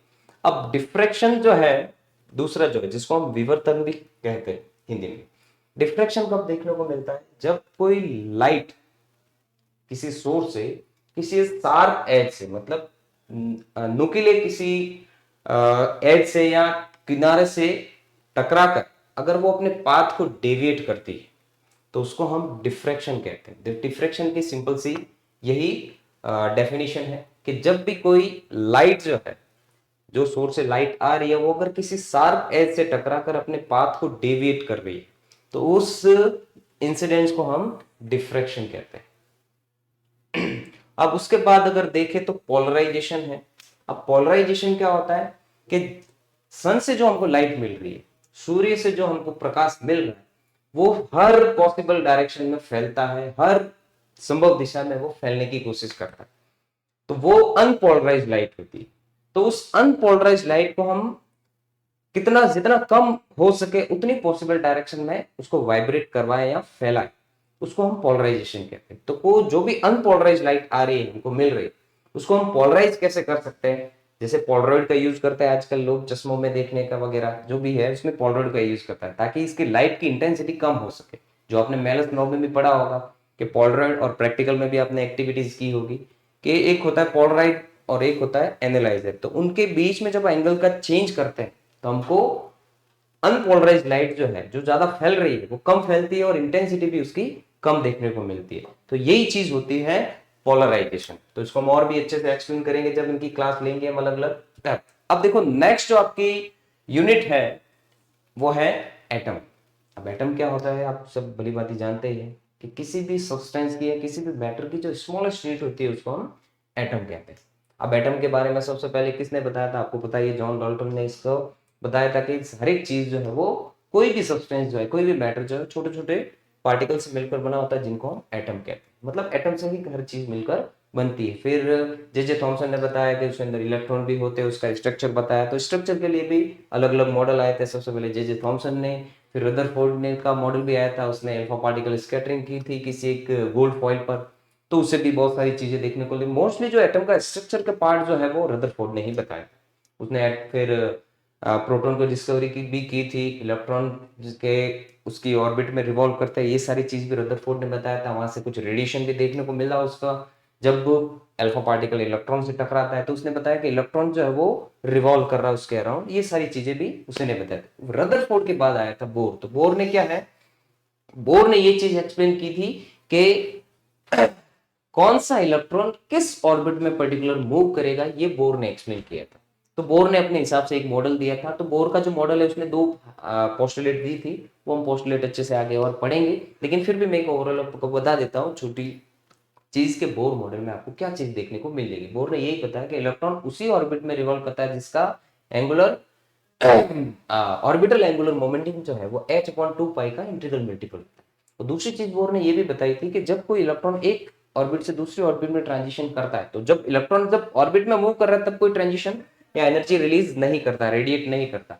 लेकिन जब वो एक एनर्जी स्टेट से दूसरे एनर्जी स्टेट में जब ट्रांजिशन करता है तो वो कुछ ना कुछ एनर्जी जो है वो रेडिएट करता है। तो यही सारी चीज बोर ने बताई थी। और उसने एक चीज और बताई थी कि जब एक इलेक्ट्रॉन एक एनर्जी स्टेट से दूसरे एनर्जी स्टेट में जब वो ट्रांजिशन करता है, तो जिस एनर्जी स्टेट से जिस एनर्जी स्टेट में जा रहा है उन दोनों एनर्जी स्टेट्स की जो एनर्जी का डिफरेंस होता है वो ही रेडिएटेड एनर्जी के बराबर होती है जितनी वो रेडिएट करता है ट्रांजिशन करते वक्त। तो ये सारी चीज बोर ने बताई थी, हम वो और अच्छे से क्लासेस में आपको मैं समझा दूंगा और अच्छे से पढ़ेंगे। नेक्स्ट देखो आपको दिख रहा है न्यूक्लियाई। अब न्यूक्लियाई क्या होता है, न्यूक्लियस से रिलेटेड है। अब न्यूक्लियस कहाँ होता है, एटम के अंदर। एटम के अंदर वो पॉइंट जहां पर हम उस एटम का टोटल मास सेंटर्ड ले सकते हैं उसको हम न्यूक्लियस बोलते हैं। और न्यूक्लियस से ही वर्ड आता है न्यूक्लियाई। अब न्यूक्लियस से एक वर्ड और मिलता है न्यूक्लियॉन्स, क्योंकि एटम के अंदर देखो न्यूक्लियस होता है जहां पे उसका टोटल मास सेंटर्ड ले सकते हैं, उसी की ऑर्बिट में इलेक्ट्रॉन रिवॉल्व करता है। न्यूक्लियस के अंदर रहते हैं प्रोटॉन और न्यूट्रॉन जिसको हम न्यूक्लियाई कहते हैं। तो न्यूट्रॉन और प्रोटॉन जो है वो न्यूक्लियाई है कि न्यूक्लियस के अंदर रहते हैं, और इससे हमको न्यूक्लियर फोर्स भी देखने को मिलता है। Nuclear force, strong nuclear force proton और न्यूट्रॉन को न्यूक्लियस के अंदर बाइंड करके रखता है। और इलेक्ट्रॉन जो है वो रिवॉल्व करता है वो भी उसी की वजह से, क्योंकि वो न्यूक्लियर फोर्स ही उस इलेक्ट्रॉन को एक सेंट्रीपिटल फोर्स प्रोवाइड करता है जिसकी वजह से वो एक सर्कुलर मोशन करता है। अब अगर हम देखें कि तो न्यूक्लियस का मास जो है वो किसके बराबर होना चाहिए, कि उसके अंदर जो पार्टिकल रहते हैं न्यूक्लियाई के बराबर, तो प्रोटॉन और न्यूट्रॉन के बराबर होना चाहिए। मतलब जितने भी नंबर ऑफ प्रोटॉन, जितने भी नंबर ऑफ न्यूट्रॉन, उनके मास के बराबर न्यूक्लियस का मास होना चाहिए। लेकिन एक्चुअल में अगर प्रैक्टिकली देखते हैं तो उनके मास जो उनका एल्जेब्रिक सम है उसके मास से थोड़ा कम मिलता है, और उसी चीज को हम बोलते हैं मास डिफेक्ट बोलते हैं। अब ये मास डिफेक्ट क्यों मिलता है, क्योंकि जब कोई एटम ले रहे हैं उसमें इलेक्ट्रॉनों का ट्रांजिशन होता ही है, कोई स्पेक्ट्रल सीरीज देखने को मिलते हैं, जो भी एनर्जी वो रेडिएट करते हैं वो रेडिएटेड एनर्जी की वजह से ही ये डिफेक्ट हमको देखने को मिलता है। क्योंकि रेडिएट एनर्जी करेगा कोई ना कोई पार्टिकल ही एनर्जी हमेशा कंटेन करता है, वो पार्टिकल कुछ ना कुछ बाहर जाएगा, तो वो पार्टिकल का जो मास है जितना भी कम हो रहा है उसी चीज को हम क्या बोलते हैं, मास डिफेक्ट बोलते हैं। तो ये और भी अच्छे से मैं एक्सप्लेन करूंगा आपको। और नेक्स्ट जो हमको देखने को मिल रहा है वो न्यूक्लियर बाइंडिंग एनर्जी देखने को मिल रहा है। न्यूक्लियर बाइंडिंग एनर्जी क्या होती है, अभी मैंने आपको बताया कि न्यूक्लियस के अंदर प्रोटॉन और न्यूट्रॉन रहते हैं। तो प्रोटॉन और न्यूट्रॉन को बाइंड करने कौन करके रखता है, आपको स्ट्रॉन्ग न्यूक्लियर फोर्स। तो स्ट्रॉन्ग न्यूक्लियर फोर्स उनको बाइंड करके रखता है।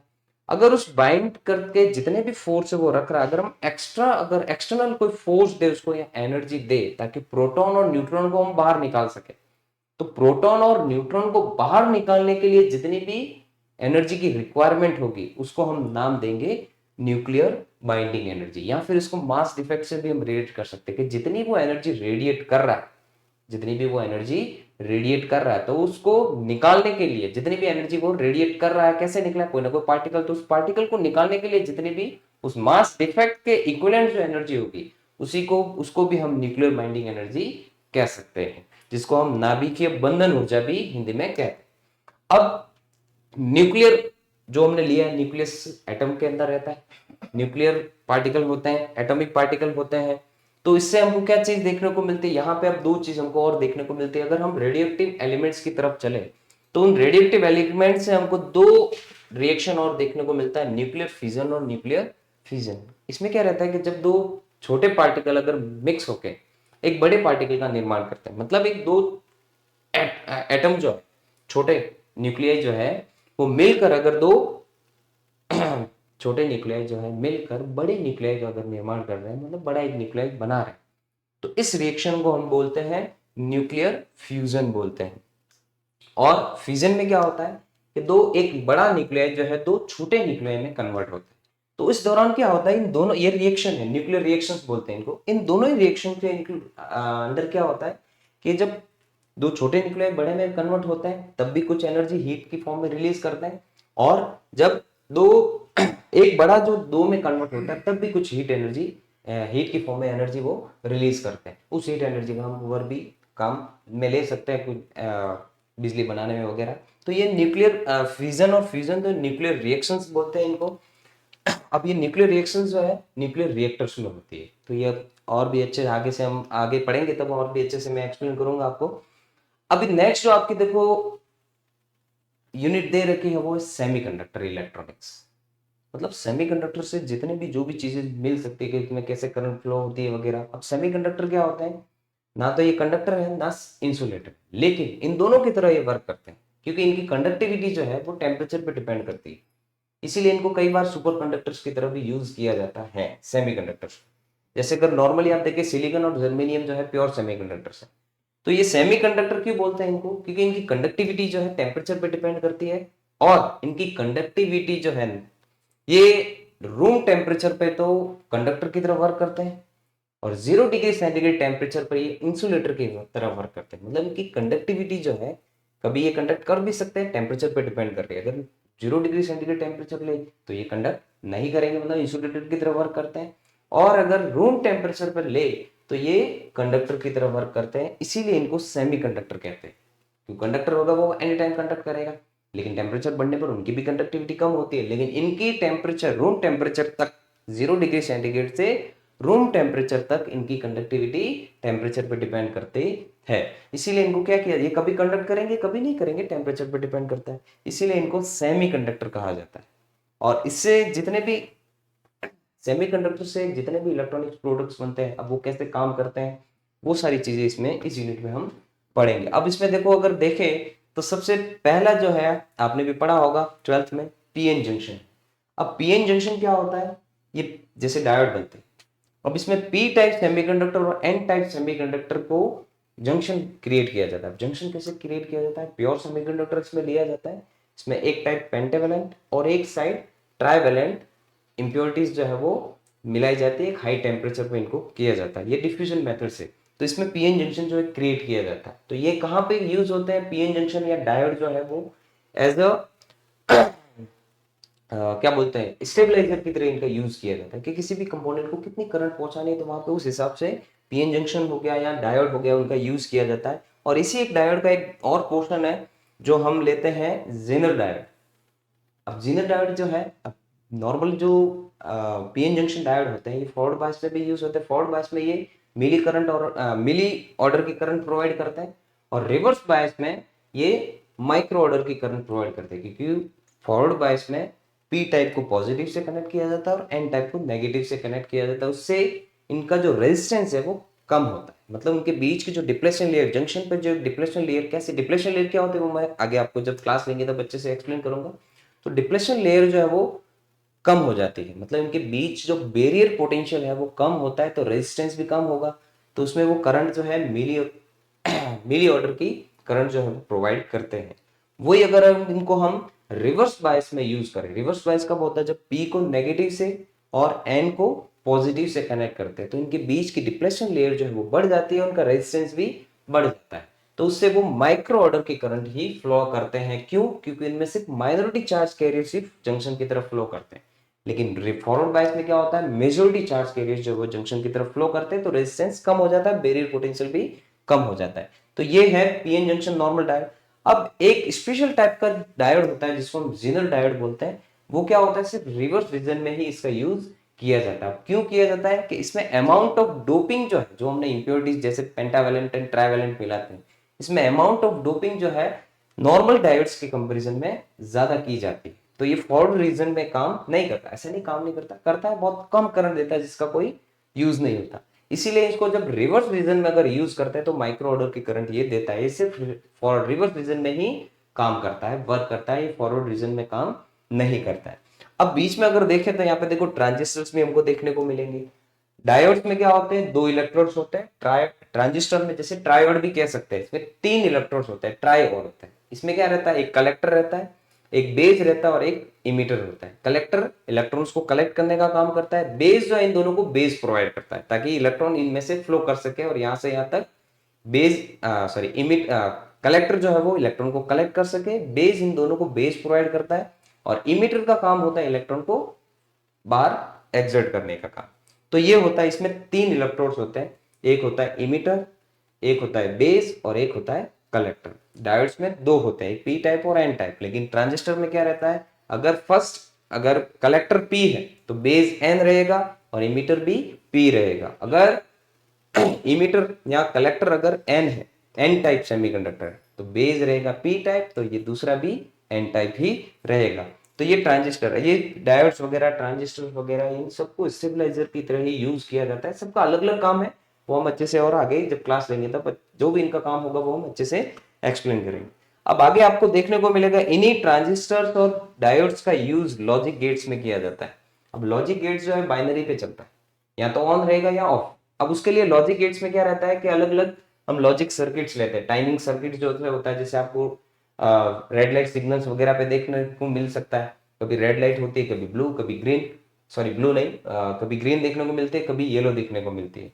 तो वो टाइमिंग भी है, वो भी लॉजिक गेट्स पर ही वर्क करता है कि कब ब्लू लगानी है, कब सॉरी ग्रीन लगानी है, कब येलो या कब रेड लाइट और कितने टाइम के लिए। तो वहां टाइमर सर्किट्स में भी लॉजिक गेट्स का यूज किया जाता है। तो उसमें क्या रहता है, या तो ऑन रहेगा या ऑफ रहेगा। तो उसको हम अलग अलग ले सकते हैं कि भाई ऑफ किसको चालू करने पर ये चालू होगा या नहीं भी होगा। तो इसके अलग अलग कॉम्बिनेशन होते हैं लॉजिक गेट्स के लिए। ये भी 3 टाइप के होते हैं। तो जब आगे जब हम क्लास लेंगे तो अलग अलग सारे इसके टाइप्स जितने हैं, इनका क्या काम है, कैसे ये लॉजिक गेट्स जो है कैसे टाइमर सर्किट में यूज होता है, ये सारी चीजें मैं आपको एक्सप्लेन करूंगा।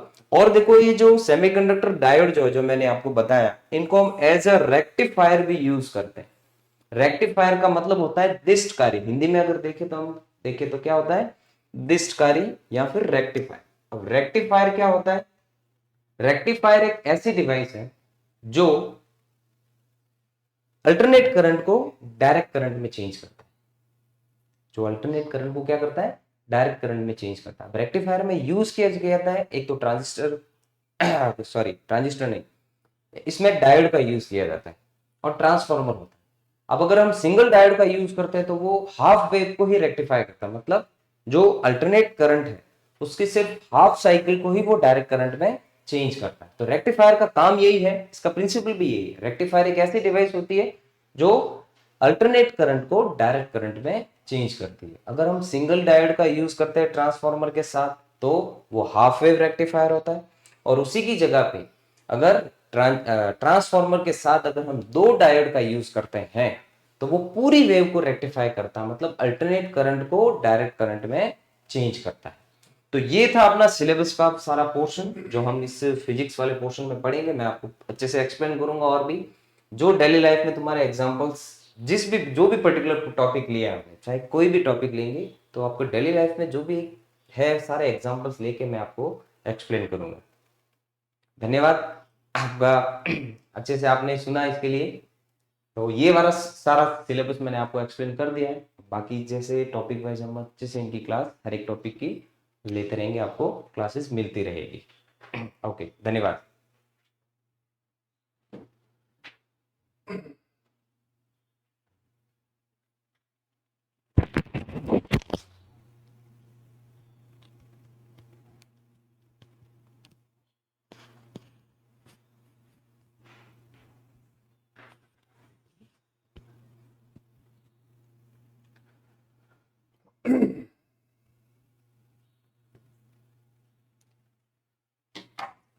नमस्कार साथियों, जीजीडी के ऑनलाइन प्लेटफॉर्म पे आपका हार्दिक स्वागत और अभिनंदन है।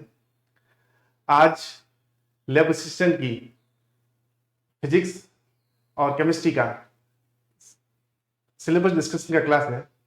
जैसा कि अशोक जी सर ने आपको बहुत अच्छी तरह से बताया कि आपको फिजिक्स में क्या क्या पढ़ना है, वैसे ही तरह मैं आपका दोस्त प्रकाश डांगी आपको केमिस्ट्री पढ़ाऊंगा लैब असिस्टेंट के लिए।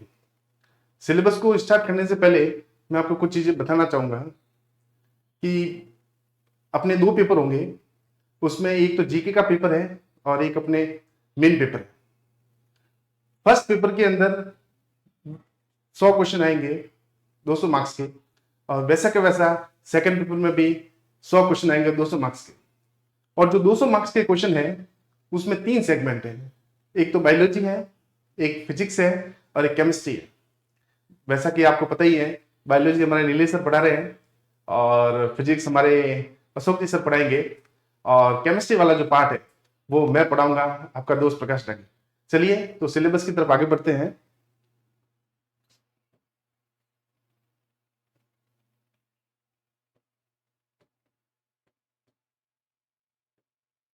चलिए केमिस्ट्री की शुरुआत करते हैं सबसे पहले। और टोटल मिला के आपके केमिस्ट्री के सेगमेंट में 10 यूनिट्स है। कितना यूनिट है? 10 यूनिट। उस 10 यूनिट को अपने को सिलेबस के हिसाब से कुछ टॉपिक तो है 11th क्लास के और कुछ टॉपिक है अपने पास 12th क्लास के। इसमें जो सेगमेंट लिखा गया है वो सीनियर सेकेंडरी स्तर का ज्ञान है। सीनियर सेकेंडरी का आप सबको पता ही होगा कि 11th और 12th क्लास होती है। इसमें यूनिट फर्स्ट है। यूनिट फर्स्ट की बात करें ना तो पीरियोडिक टेबल है और एटॉमिक प्रॉपर्टीज है। पीरियोडिक टेबल की बात करें तो केमिस्ट्री में इसके बिना तो केमिस्ट्री अधूरी है। पीरियोडिक टेबल में आपको सबको पता होगा कि जो पीरियोडिक टेबल होती है उसके 4 ब्लॉक होते हैं। एक तो होता है अपना एस ब्लॉक, इधर आता है अपना पी ब्लॉक और इधर आता है अपना डी ब्लॉक, और अंतिम जो सबसे इंपॉर्टेंट ब्लॉक होता है उसे अपन बोलते हैं एफ ब्लॉक। लेकिन अपने को एफ ब्लॉक जो है वो लैब असिस्टेंट में नहीं पढ़ना है, ठीक है। आवर्त सारणी और परमाणु गुणधर्म सेकंड। इस यूनिट के अंदर अपने को जो टॉपिक पढ़ने हैं वो है fundamental particles of an atom, जिसमें इलेक्ट्रॉन है, प्रोटॉन है और न्यूट्रॉन है। इलेक्ट्रॉन, प्रोटॉन और न्यूट्रॉन में क्या क्या चीज पढ़नी है? एक तो इसकी डिस्कवरी किसने की, इसके ऊपर चार्ज क्या होता है, एक इसका मास वो क्या होता है। ये तीनों चीजें अपने को सेम प्रोटॉन के लिए भी पढ़नी है और न्यूट्रॉन के लिए भी पढ़नी है। वो उसी के बाद एक आता है रदरफोर्ड मॉडल। RSSB की सबसे इंपॉर्टेंट बात यह है कि जैसा इसने जो 10 यूनिट दिए ना उसमें बहुत अच्छे से सिलेबस को इलेबरेट किया है, और आपको वही टॉपिक पढ़ना है जो आपके सिलेबस के अंदर आ रहा है। जैसे रदरफोर्ड मॉडल। ऐसे तो एटॉमिक मॉडल की बात करें ना अपन तो 3 मॉडल होते हैं, एक तो थॉमसन मॉडल होता है, एक रदरफोर्ड मॉडल होता है और एक नील्स बोर मॉडल होता है। लेकिन RSSB ने सिर्फ अपने सिलेबस के अंदर एक ही मॉडल दिया है, उसका नाम है अपना कौन सा, रदरफोर्ड मॉडल। रदरफोर्ड मॉडल में के द्वारा कौन सी फॉइल का यूज किया गया, कैसे यूज किया गया, वो सब कुछ अपने को पढ़ना है ना। सबसे इंपॉर्टेंट मैं यदि बात करूं इस यूनिट की, सबसे इंपॉर्टेंट यदि मैं बात करूं इस यूनिट की ना, तो अपने को पढ़ना है क्वांटम। क्वांटम में आपको मान के चलना कि इसमें से एक क्वेश्चन 101% आएगा ही आएगा आपके जो लैब असिस्टेंट की भर्ती परीक्षा है उसके अंदर। क्वांटम कितने तरह के क्वांटम है? क्वांटम जो होती है ना वो मुख्यतया 4 तरह की होती है। एक तो होता है n, एक होता है l, एक होता है m और एक होता है साहब s। n जो होता है उसे प्रिंसिपल क्वांटम नंबर बोलते हैं, जिसे n से डिनोट करते हैं। एक आता है l जो होता है वो एजोमिथाइल क्वांटम नंबर होता है। एक आता है m जिसे अपन मैग्नेटिक क्वांटम नंबर बोलते हैं, और एक आता है s जिसे अपन बोलते हैं स्पिन क्वांटम नंबर। ये 4 क्वांटम जो है ना अपने को पढ़ना है क्वांटम संख्या के अंदर, और आप पेपर के अंदर यहां से एक क्वेश्चन छपेगा ही छपेगा। नेक्स्ट एक आता है पाउली एक्सक्लूजन प्रिंसिपल। पाउली का अपवर्जन जो सिद्धांत है उसको अपने को पढ़ना है कि वो पाउली का अपवर्जन सिद्धांत अपने को क्या कहता है। एक आएगा अपने पास अफबो सिद्धांत। अफबो सिद्धांत के अंदर आपको ये बताना है कि भाई इलेक्ट्रॉन जो शेल होती है, जो सब शेल होती है एसपीडीएफ, उसके अंदर कैसे इलेक्ट्रॉन को फिल करना है, वो सब कुछ आपको इसके अंदर पढ़ना है। एक आएगा अपने पास types of orbital. Types of orbital की बात करें अपन तो 4 ऑर्बिटल होते हैं एस, पी, डी और एफ। इसके अंदर एक तो पढ़ना है उसका शेप। शेप कैसा होता है, शेप की बात करूं मैं आपको तो ये 3 एक्सिस के बीच में एक्स, वाई और जो जेड है उनकी एक्सिस के बीच में करना है कि भाई एक्स पे यदि ऑर्बिटल बनेगा तो क्या होगा, वाई पे बनेगा तो क्या होगा और जेड पे बनेगा तो क्या होगा। इसका मतलब अपने को कक्षकों की जो आकृति है ना वो इस टॉपिक के अंदर पढ़ना है।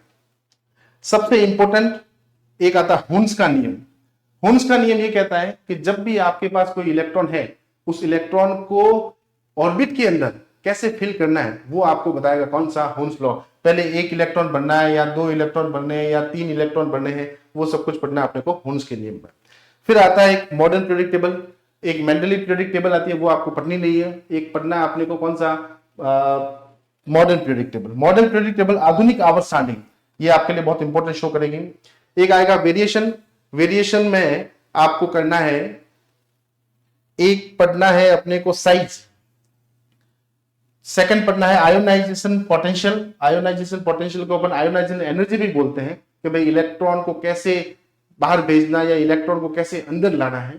एक पढ़ना है आपको इलेक्ट्रॉन एफिनिटी और लास्ट पढ़ना है अपने को इलेक्ट्रॉन नेगेटिविटी। ये चारों चीजें है ना मोस्ट इंपॉर्टेंट है। आपका दूसरा मोस्ट इंपॉर्टेंट टॉपिक यहां है, यहां से क्वेश्चन आएगा ही आएगा। ये चारों चीजें आयोनाइजेशन मतलब डाउन द ग्रुप अपन चले तो क्या हो, लेफ्ट टू राइट चले अपन तो क्या हो, ये चारों चीजें पढ़नी है अपने को, ठीक है। ये अपना यूनिट नंबर फर्स्ट था। इसी के साथ अपना यूनिट नंबर आता है सेकंड। यूनिट नंबर सेकंड की बात करूं ना तो ये है अपने पास एस ब्लॉक और एक है अपने पास कौन सा, पी ब्लॉक। अभी ही मैंने आपको बताया है कि ब्लॉक जो होते हैं वो 4 होते हैं। एक तो होता है सब एस, एक होता है पी, एक होता है डी और एक होता है कौन सा, एफ ब्लॉक। ये पीरियोडिक टेबल के 4 ब्लॉक होते हैं। इनमें अपने को पढ़ना है सबसे पहले जनरल इंट्रोडक्शन। जनरल इंट्रोडक्शन का मतलब ये होता है कि भाई एस ब्लॉक और पी ब्लॉक कैसे दिखते हैं या कहां से है या सब कुछ है ना।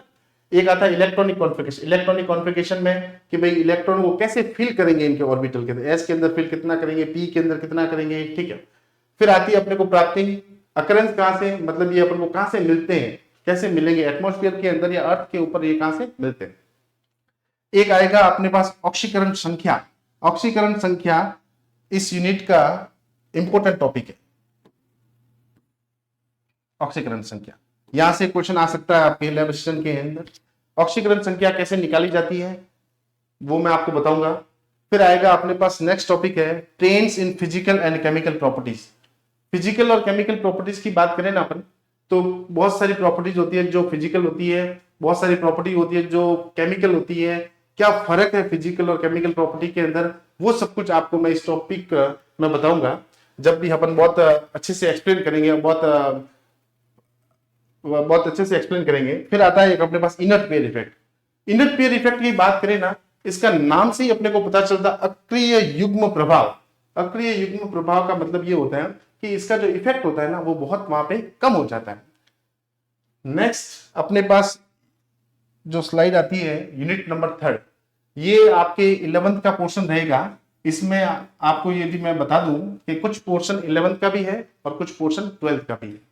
ये आपकी जो रासायनिक साम्य है ये 11th का पोर्शन रहेगा। क्या मतलब होता है साम्य का? साम्य का मतलब साहब ये होता है कि जितने भी रिएक्टेंट और जितने भी प्रोडक्ट हैं वो सेम रेट से सेम टाइम में यदि इक्वल हो उसे अपन बोलते हैं कौन सा, साम्य, जिसे बोलते हैं इंग्लिश में इक्विलिब्रियम। जैसे सपोज मेरे पास एक रिएक्टेंट है ये और इधर एक प्रोडक्ट है, इधर आने वाला और उधर जाने वाला दोनों यदि सेम है, उनकी रेट यदि सेम है तो उसे अपन बोलते हैं कौन सा, केमिकल इक्विलिब्रियम।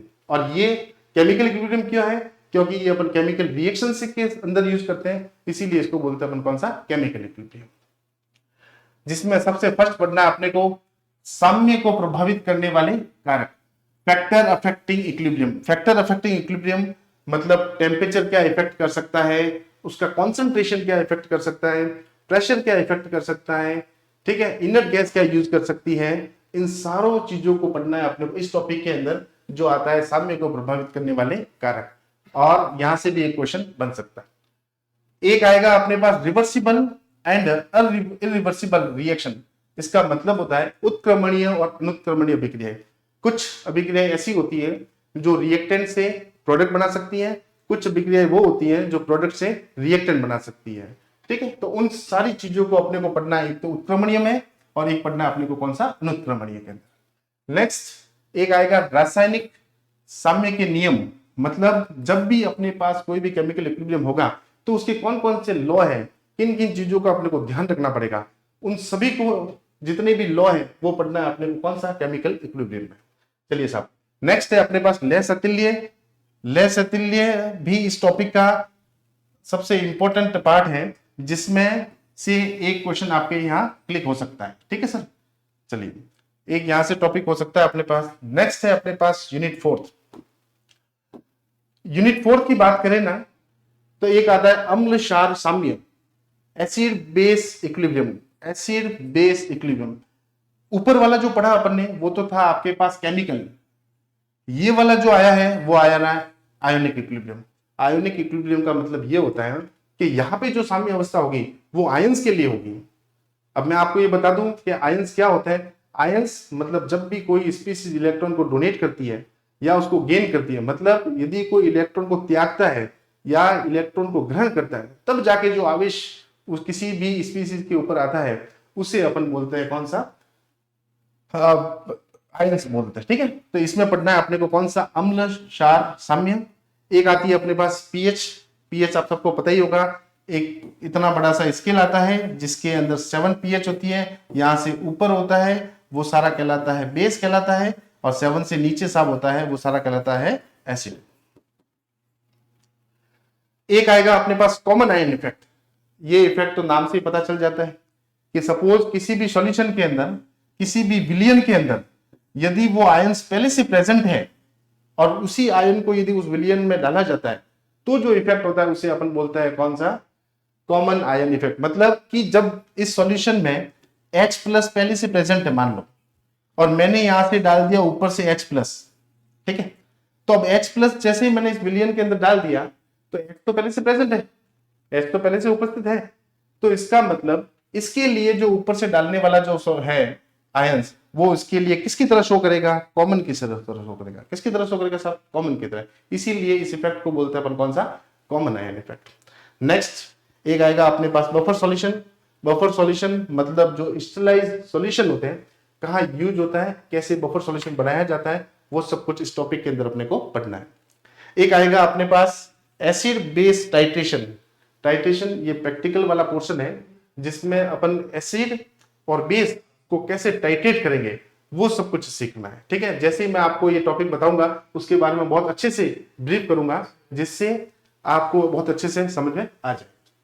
चलिए नेक्स्ट अपने पास यूनिट है, यूनिट नंबर 4 हो गया। अपने पास आती है कौन सी, 5 की बात करें तो ये भी आपके 11th क्लास का पोर्शन है, ठीक है।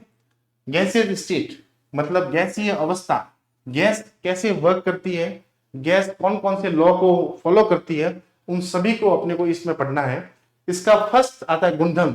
गुणधर्म मतलब किसी भी गैस की प्रॉपर्टी क्या हो सकती है, टेम्परेचर पे कैसे वर्क करेगी, प्रेशर पे कैसे वर्क करेगी, वो सब कुछ अपने को इसमें पढ़ना है। एक आता है इसी के साथ एक आता है फर्स्ट, जिसे अपन बॉयल्स लॉ बोलते हैं। क्या बोलते हैं साहब इसको, बॉयल्स लॉ। बॉयल्स लॉ की बात करें तो जब भी प्रेशर और वॉल्यूम के साथ, मैं आपको थोड़ा सा बताऊं तो प्रेशर जो है ना वो किसी भी गैस के लिए व्युत्क्रमानुपाती होता है। ये अपने पास जो लॉ है वो बॉयल्स लॉ है। एक आता है अपने पास चार्ल्स लॉ। कौन सा लॉ आता है साहब, चार्ल्स लॉ। चार्ल्स लॉ की बात करें ना तो इसके अंदर B is directly proportional to अपने पास कौन सा आता है, T। मतलब वॉल्यूम जो है किसी भी गैस का, जो आयतन जो है वो उसके परम ताप के क्या होता है, समानुपाती होता है। एक आता है एवोगाड्रो लॉ आता है, जिसे अपन एवोगाड्रो लॉ जो गैस के लिए यूज होता है उसको पढ़ेंगे अपन। एक आएगा डाल्टन्स। डाल्टन्स जो है वो मोस्ट इंपोर्टेंट थ्योरी है अपने केमिस्ट्री के अंदर डाल्टन के 2-4 पोस्टुलेट है, वो सब कुछ अपने को पढ़नी है। डाल्टन्स का एक अकॉर्डिंग टू पार्शियल प्रेशर है, वो सब कुछ अपने को पढ़ना है। एक आएगा अपने पास ideal gas equation. Ideal gas equation की बात करूं मैं तो यहां पे एक तो आता है PV equals to nRT, PV equals to nRT। इसे आदर्श गैस समीकरण कहा जाता है। आदर्श गैस क्या कहा जाता है? समीकरण। P की बात करें अपन ना तो अपने पास P मतलब तो यहां पे प्रेशर होता है, P मतलब तो यहां पे होता है अपने पास कौन सा? प्रेशर होता है ना। V मतलब यहां पे क्या होता है? वॉल्यूम होता है। V मतलब होता है अपने पास वॉल्यूम। N मतलब होता है number of moles, number of moles. R अपने पास होता है गैस कांस्टेंट, R अपने पास होता है साहब कौन सा? Gas constant. और T यहां पे होता है साहब कौन सा? टेम्परेचर। T अपने पास क्या होता है? टेम्परेचर। ठीक है, तो ये आदर्श गैस समीकरण है। एक आता है अपने पास लॉ ऑफ डिफ्यूजन, ग्राम्स का विसर्जन नियम। ये भी एक इस यूनिट का सबसे इंपॉर्टेंट मतलब अच्छा टॉपिक है, यहां से क्वेश्चन आपके भर्ती परीक्षा में आ सकता है। एक आती है अपने पास काइनेटिक थ्योरी ऑफ गैसेस, मतलब गैसों का अणुगति की सिद्धांत, गैसें अणुओं के साथ किस तरह मूव करती है, वो सब कुछ पढ़ना है अपने को। कौन सा? गैसों के अणुगति सिद्धांत में। चलिए, एक आता है अपने पास सिक्स यूनिट में है अपने पास। पहले अपने गैस के बारे में पढ़ा, तो जब गैस के बारे में पढ़ा है तो फिर उसके बाद द्रव के बारे में भी पढ़ना पड़ेगा। तो ये नेक्स्ट जो यूनिट है उसमें आता है अपने पास कौन सा? द्रव। जो द्रव की बात करें अपन, द्रव अवस्था मतलब लिक्विड स्टेट पढ़ना है अपने को। द्रवों के गुणधर्म पढ़ने, द्रव कैसे काम करता है, प्रेशर पे कैसे काम करेगा, टेम्परेचर पे काम कैसे करेगा, ठीक है, ये सब कुछ उसके प्रॉपर्टीज है वो अपने को पढ़नी है। एक आता है वेपर प्रेशर। वेपर प्रेशर मतलब वाष्प दाब। किसी भी चीज को यदि अपन गर्म करेंगे तो वाष्प बनेगी, और वाष्प पे जो लगने वाला दाब होता है उसे अपन बोलते हैं कौन सा? वाष्प दाब बोलते हैं, जिसे इंग्लिश के अंदर बोलते हैं अपन कौन सा? Vapour pressure. एक आएगा surface tension. Surface tension, surface tension बहुत अच्छा टॉपिक है। सरफेस मतलब जैसे सपोज कोई भी सोल्यूशन है ना, ये यहां तक भरा हुआ है, ठीक है। अब यहाँ की ये जो इसकी सरफेस होगी ना, यहाँ पे एक प्रेशर या यहाँ पे कोई भी एक फोर्स यूज होता है, इसके कारण यहाँ पे टेंशन बिल्ड होती है, जिसे अपन बोलते हैं कौन सा? पृष्ठ तनाव। जिसे अपन क्या बोलते हैं? पृष्ठ तनाव। इसी के साथ एक टॉपिक आएगा अपने पास कौन सा? विस्कोसिटी। कौन सा आएगा साहब? विस्कोसिटी। विस्कोसिटी मतलब कोई तरल या कोई भी द्रव कितना विस्कस है। विस्कस का मतलब होता है कोई भी तरल कितना चिकना है। जैसे मैं आपको बात करूं, एक तो होता है अपने पास पानी, एक तो अपने पास होता है पानी, और एक उसी के साथ होता है अपने पास तेल हो, तो दोनों में से विस्कस प्रॉपर्टी जो होती है ना, दोनों की अलग अलग होती है। कौन किससे ज्यादा विस्कस है, कौन किससे ज्यादा विस्कस कम है, वो सारा सब कुछ जब मैं ये आपको टॉपिक पढ़ाऊंगा तब बताऊंगा कि कौन किसके ज्यादा विस्कस होता है। ठीक है, चलिए एक आती है अपने पास इकाई 7, जिसे बोलते हैं ठोस अवस्था। अब जैसा कि अपन ने पहले गैस पढ़ लिया, फिर अपन ने द्रव पढ़ लिया, तो इसका मतलब उसके बाद में अपने को ठोस तो पढ़ना ही पड़ेगा। ये आपकी यूनिट जो है वो क्लास 12 की है। कौन सी है? क्लास 12 की, जिसमें आपको सबसे पहले पढ़ना है कौन सा? Properties of solid. क्या पढ़ना है आपको? Properties of solid. Properties of solid के मतलब ठोस के गुणधर्म पढ़ने। क्या पढ़ना है आपको? ठोस के गुणधर्म। ठोस कैसे बनाए जा सकते हैं, कौन कौन से ठोस होते हैं, ठोसों का निर्माण कैसे किया जा सकता है, वो सब कुछ पढ़ना है अपने को। कौन सा? प्रॉपर्टीज ऑफ ठोस में। एक आता है अपने पास कौन सा? ठोसों के वर्गीकरण। ठोसों के वर्गीकरण के अंदर अपने को जैसे मुख्यतया जो ठोस होते हैं ना, वो 4 प्रकार के होते हैं। कितने प्रकार के होते हैं साहब? 4 प्रकार। 4 प्रकार। 4 प्रकार में भी कौन कौन से होते हैं? एक तो मान लो आणविक ठोस होते हैं,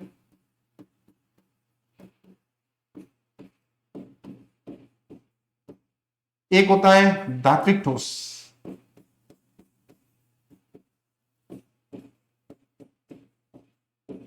एक होता है साहब आयनिक ठोस, आयनिक ठोस, और एक होता है साहब अपने पास सहसंयोजक ठोस।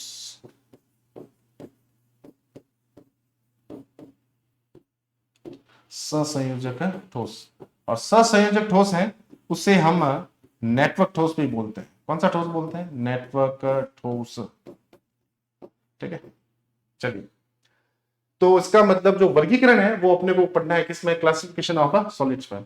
एक आएगा अपने पास यूनिट सेल, देयर टाइप्स, मतलब जो आपके पास इकाई कोशिका है वो कितने टाइप की होती है और उसके प्रकार। इकाई कोशिका के बारे में यदि मैं आपको बताऊं ना, तो इकाई कोशिका को हम इस तरीके से बनाया जा सकता है।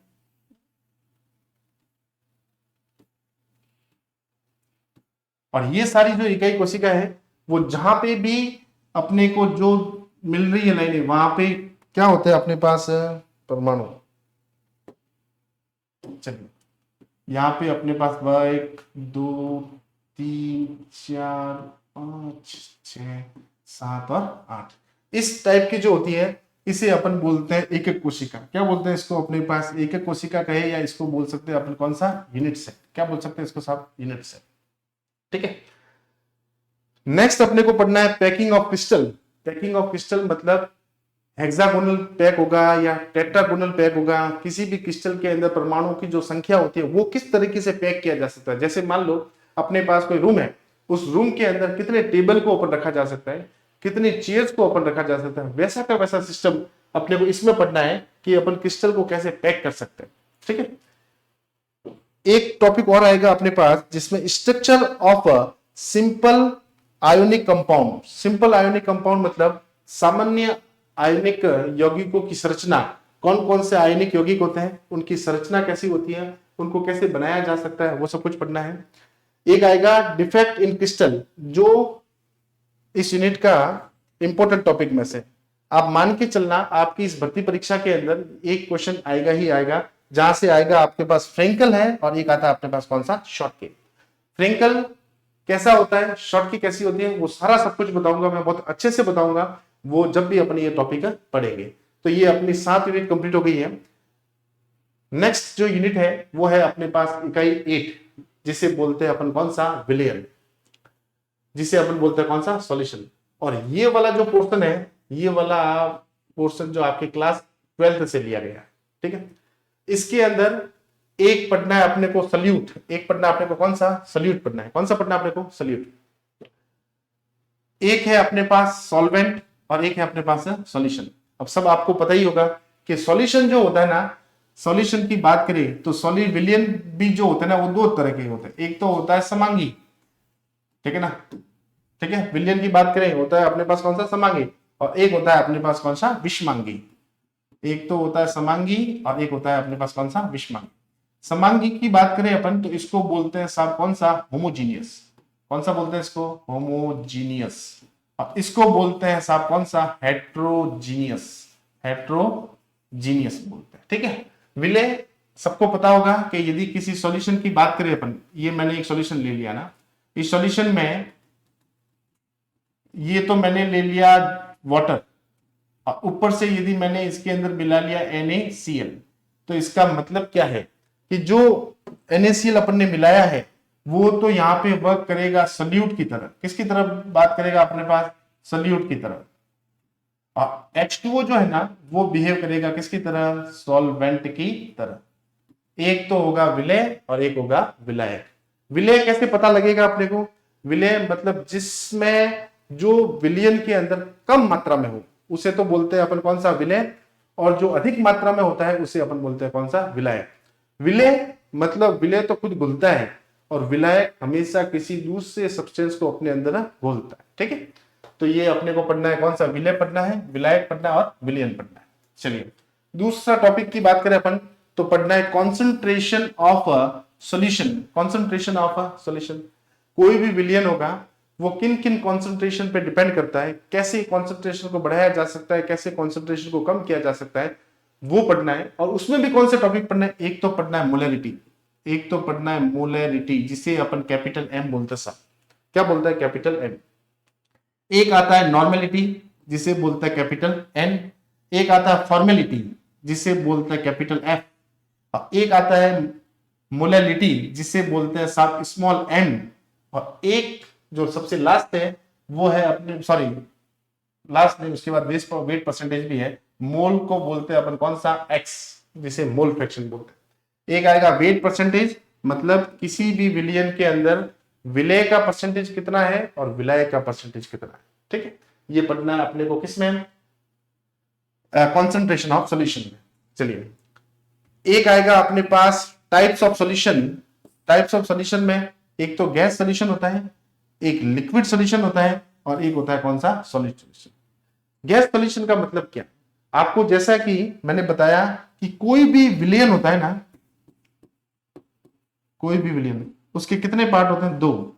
एक तो होता है विलय और एक होता है साहब विलायक। एक तो होता है विलय और एक क्या होता है, विलायक। ठीक है, विलायक की मात्रा यदि ज्यादा है और वो उसकी अवस्था यदि गैस अवस्था है ना, तो वो विलायक, वो सॉल्यूशन कहलाएगा अपने पास कौन सा, गैसियस सॉल्यूशन। कौन सा कहलाएगा, गैसियस सॉल्यूशन। इसका मतलब आप सबको सीधा सीधा ये मतलब पता चल गया होगा कि आपके पास यदि कोई विलयन है, उसके अंदर यदि गैस ज्यादा है और सॉल्यूट जो है वो आपके पास गैस हो सकता है, लिक्विड हो सकता है और सॉलिड हो सकता है, तो वो कहलाएगा अपने पास कौन सा, गैसियस सॉल्यूशन। इसका मीनिंग कि जब विलय जो होगा, विलय जो होगा वो आपके पास क्या क्या हो सकता है, विलय आपके पास हो सकता है गैस हो सकता है, क्या हो सकता है, लिक्विड हो सकता है, और क्या हो सकता है, लिक्विड हो सकता है, और एक हो सकता है अपने पास कौन सा, लिक्विड हो सकता है और अपने पास होगा ठोस हो सकता है, लिक्विड, और एक हो सकता है अपने पास सॉलिड हो सकता है। लेकिन यदि वो गैसियस विलयन है तो हमेशा याद रखना कि विलायक हमेशा किस फॉर्म में होगा, गैस फॉर्म में। और यदि आपके पास सेम विलायक यदि किस फॉर्म में है, लिक्विड में, किस फॉर्म में है, लिक्विड में, तो वो हमेशा लिक्विड सॉल्यूशन होगा। कौन सा सॉल्यूशन होगा, लिक्विड सॉल्यूशन। और वही विलायक यदि आपके पास सॉलिड में है तो वो हो जाएगा अपने पास कौन सा, सॉलिड। तो ये जितने भी सॉल्यूशन पढ़ने हैं वो अपने को पढ़ना है टाइप्स ऑफ सॉल्यूशन के, टाइप्स ऑफ सॉल्यूशन के। मैं आपको यदि गैस सॉल्यूशन की बात करूं ना, तो जैसे मैंने लिख दिया ऑक्सीजन इन N2, ठीक है। तो इसका मतलब क्या है, ऑक्सीजन गैस किसमें है, नाइट्रोजन में, जो अपने एटमॉस्फेयर के अंदर होती है। तो नाइट्रोजन जो है वो तो अपनी होगी सॉल्वेंट, वो तो अपना क्या होगा, सॉल्वेंट। और ऑक्सीजन जो है वो अपना कौन सा हो जाएगा, सॉल्यूट, वो अपना कौन सा हो जाएगा, सॉल्यूट। इसका सीधा सीधा मतलब ये है कि ऑक्सीजन तो है अपने पास लेसर अमाउंट में, ऑक्सीजन तो है अपने पास किस में, लेसर में, जबकि नाइट्रोजन जो है वो अपने पास होती है किस में, हायर अमाउंट। किस में अमाउंट में होती है बेटा, हायर अमाउंट। चलिए, एक आता है लिक्विड सॉल्यूशन। लिक्विड सॉल्यूशन में जैसे मैं एक बात करूं, एक मैंने टेस्ट ट्यूब ले लिया, उसके अंदर मैंने क्या फिल कर दिया, वाटर फिल कर दिया, और ऊपर से मैंने मिला लिया कोई भी शुगर मिला ली, है ना। तो जैसे शुगर मिलाएंगे किसके अंदर, वाटर के अंदर, तो शुगर ज्यादा होगा या वाटर ज्यादा होगी, वाटर ज्यादा होगा। तो इसका मतलब वाटर जो है वो अपने पास किस अवस्था में है, वो है अपने पास लिक्विड अवस्था में। वो किस अवस्था में है, लिक्विड अवस्था में। इसका मतलब ये जो सॉल्यूशन है वो कहलाएगा अपने पास कौन सा, लिक्विड सॉल्यूशन। कौन सा कहलाएगा साहब, लिक्विड सॉल्यूशन। ठीक है, सबसे लास्ट और सबसे इंपॉर्टेंट एग्जांपल है जिसे बोलते हैं अपन कौन सा, सॉलिड सॉल्यूशन।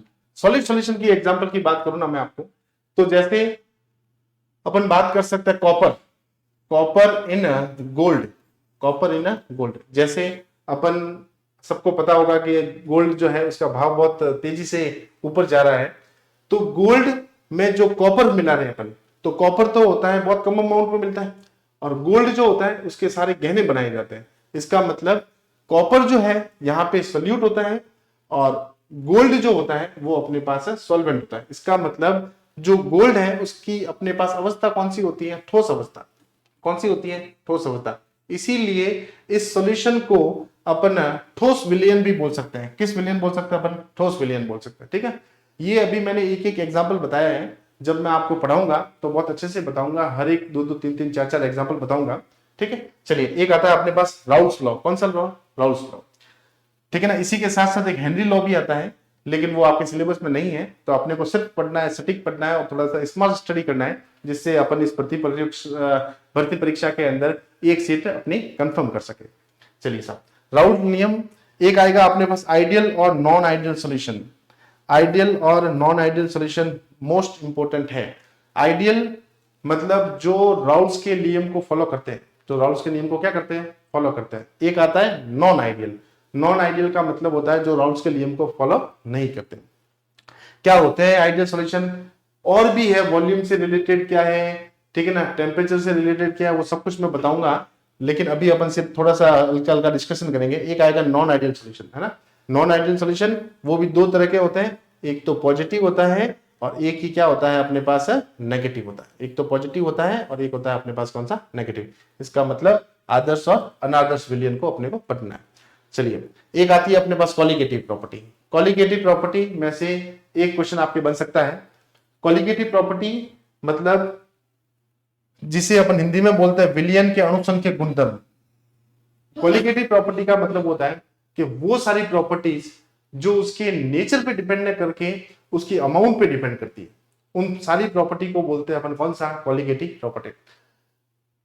मेन अपने को इस चैप्टर के अंदर है ना, मेन अपने को इस चैप्टर के अंदर 4 कॉलिगेटिव प्रॉपर्टी पढ़नी है।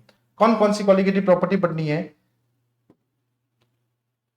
वो है अपने पास कॉलिगेटिव प्रॉपर्टी की बात करूं, कॉलिगेटिव प्रॉपर्टी की बात करूं ना, तो अपने को कितनी पढ़नी है? 4 से। फर्स्ट, सेकंड, थर्ड और कौन सी आती है? फोर्थ। फर्स्ट कॉलिगेटिव प्रॉपर्टी आती है जिसे अपन शॉर्टकट में बोल सकते हैं RLVP। RLVP का पूरा नाम है रिलेटिंग लोअरिंग वेपर प्रेशर।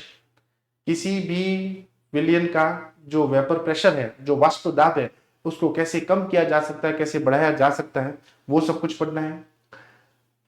एक आती है elevation of boiling point, elevation of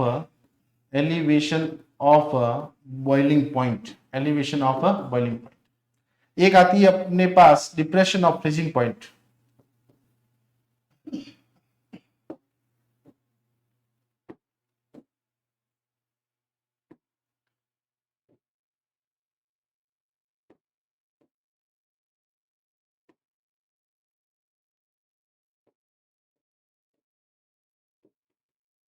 depression of freezing point.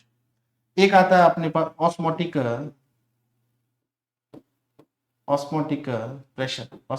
Pressure.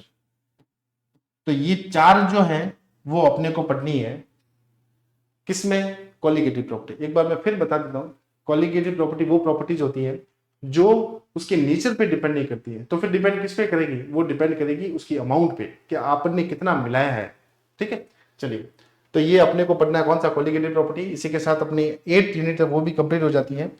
चलिए, नेक्स्ट आती है अपने पास 9, ठीक है, जिसे बोलते हैं कौन सा, nomenclature and general properties of organic compound. कार्बनिक यौगिकों का नामकरण व सामान्य गुणधर्म। जैसे मैं केमिस्ट्री की बात करूं तो आपको पता हो जाना चाहिए कि नामकरण जो है वो सबसे इंपॉर्टेंट टॉपिक होता है। ठीक है, इसमें क्या पढ़ना है? फर्स्ट वो आता है अपने पास IUPAC नोमेनक्लेचर। IUPAC की फुल फॉर्म पता ही होगी आपको, international union of pure and applied chemistry. मतलब इसके अंदर अपने को पूरी IUPAC पढ़नी है। ठीक है, चलिए, सेकंड आता है अपने पास types of reaction. Types of reaction की बात करें अपन तो एक आएगा अपने पास सब्स्टिट्यूशन रिएक्शन। कौन सी आएगी? Substitution reaction. सब्स्टिट्यूशन रिएक्शन का मतलब ये होता है कि अपन किसी भी सब्सटेंस को या किसी भी एटम को कैसे सब्स्टिट्यूट कर सकते हैं। ठीक है, तो वो सारी सब्स्टिट्यूशन रिएक्शन आएगी। एक आएगी एडिशन रिएक्शन आएगी।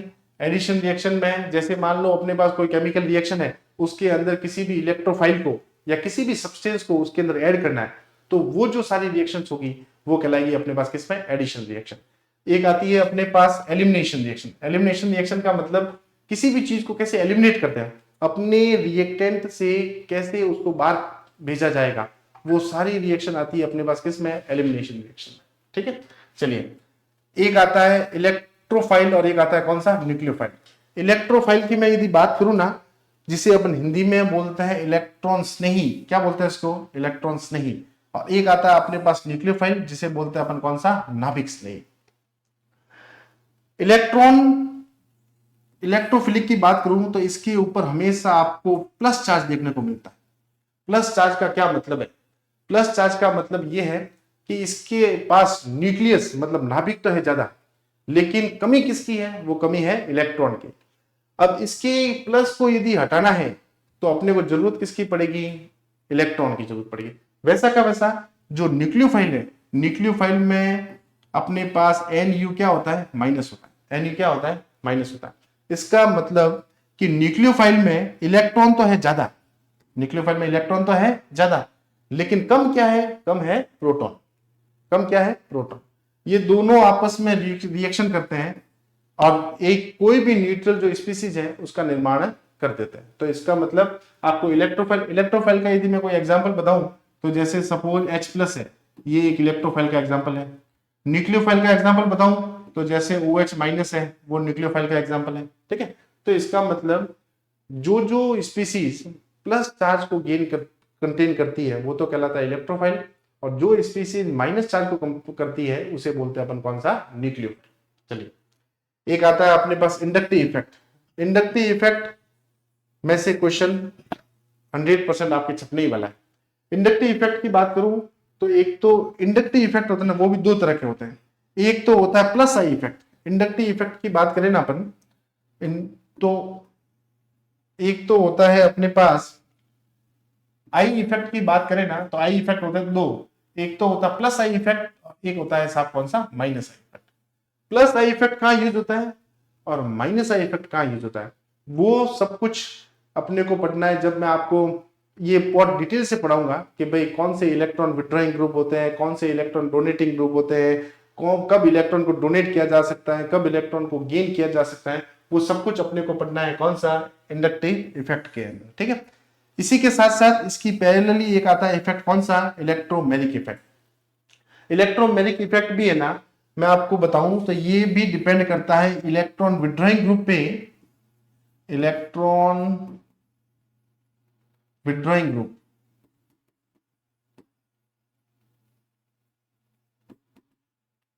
इलेक्ट्रॉन विड्रॉइंग ग्रुप जिससे हिंदी में अपन बोलते हैं electron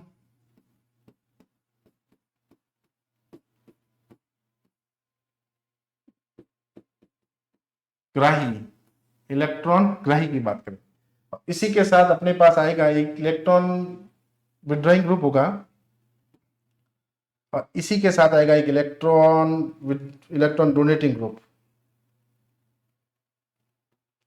electron donating group, donating group, electron donate, जिसे बोलते हैं इलेक्ट्रॉन दाता। इलेक्ट्रॉन दाता समूह, इलेक्ट्रॉन दाता समूह बोल सकते हैं।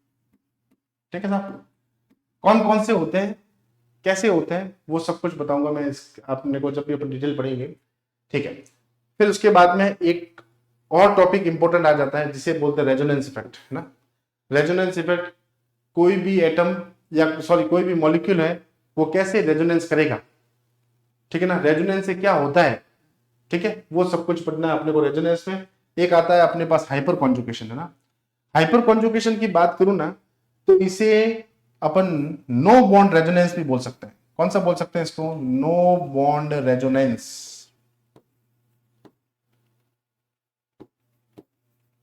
नो बॉन्ड रेजोनेंस बोलते हैं। अब क्यों बोलते हैं इसको नो बॉन्ड रेजोनेंस, वो भी मैं आपको जब ये टॉपिक जब अच्छे से डिटेल से पढ़ाऊंगा तो वहां बताऊंगा।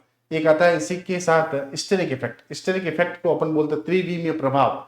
त्रिविमीय प्रभाव का मतलब ये होता है कि जैसे कोई भी मॉलिक्यूल है ना, उसको 2-3 तरीके से बहुत ज्यादा फोर्स लग रहा होता है, तब जब वो एक प्रभाव देता है, उसे जो प्रभाव इफेक्ट करता है उसे अपन बोलते हैं कौन सा? त्रिविमीय प्रभाव, और इंग्लिश में इसको बोलते हैं अपन कौन सा? Steric effect. ठीक है, फिर अपने पास लास्ट आता है अपने पास कौन सा? ये भी एक अच्छा टॉपिक है जिसे बोलते हैं आइसोमेरिज्म। आइसोमेरिज्म का मतलब ये होता है कि मॉलिक्यूलर फॉर्मूला तो क्या होना चाहिए? सेम होना चाहिए, और उसका स्ट्रक्चर क्या होना चाहिए? अलग अलग होना चाहिए।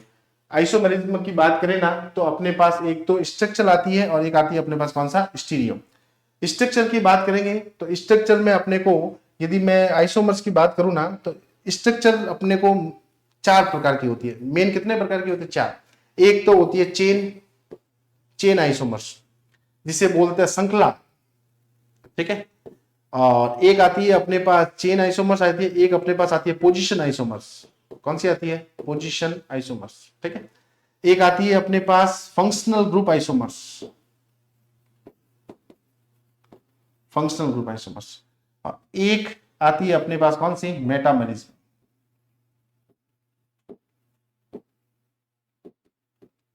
मेटामेरिज्म बोलते हैं, ठीक है।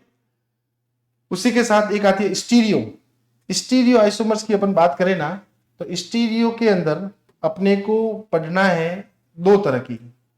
एक तो आएगी अपने पास ऑप्टिकल, या ऑप्टिकल की जगह पहले बोल देते हैं अपन ज्योमेट्रिकल,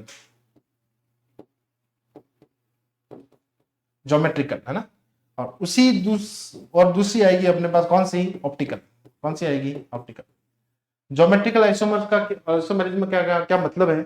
ज्योमेट्रिकल आइसोमेरिज्म का मतलब ये होता है कि किसी भी मॉलिक्यूल की अपन ज्योमेट्री है वो कैसे चेंज कर सकते हैं। जैसे मान लो मेरे पास अभी ये जो रिमोट दे रखा है, ये मैंने ऐसे पकड़ा है ना, मुझे इसका ज्योमेट्री चेंज करना है, तो मैंने इसको क्या कर दिया? ऐसे घुमा दिया, ठीक है। तो इसका मतलब इसकी ज्योमेट्री क्या हो जाएगी? चेंज हो जाएगी।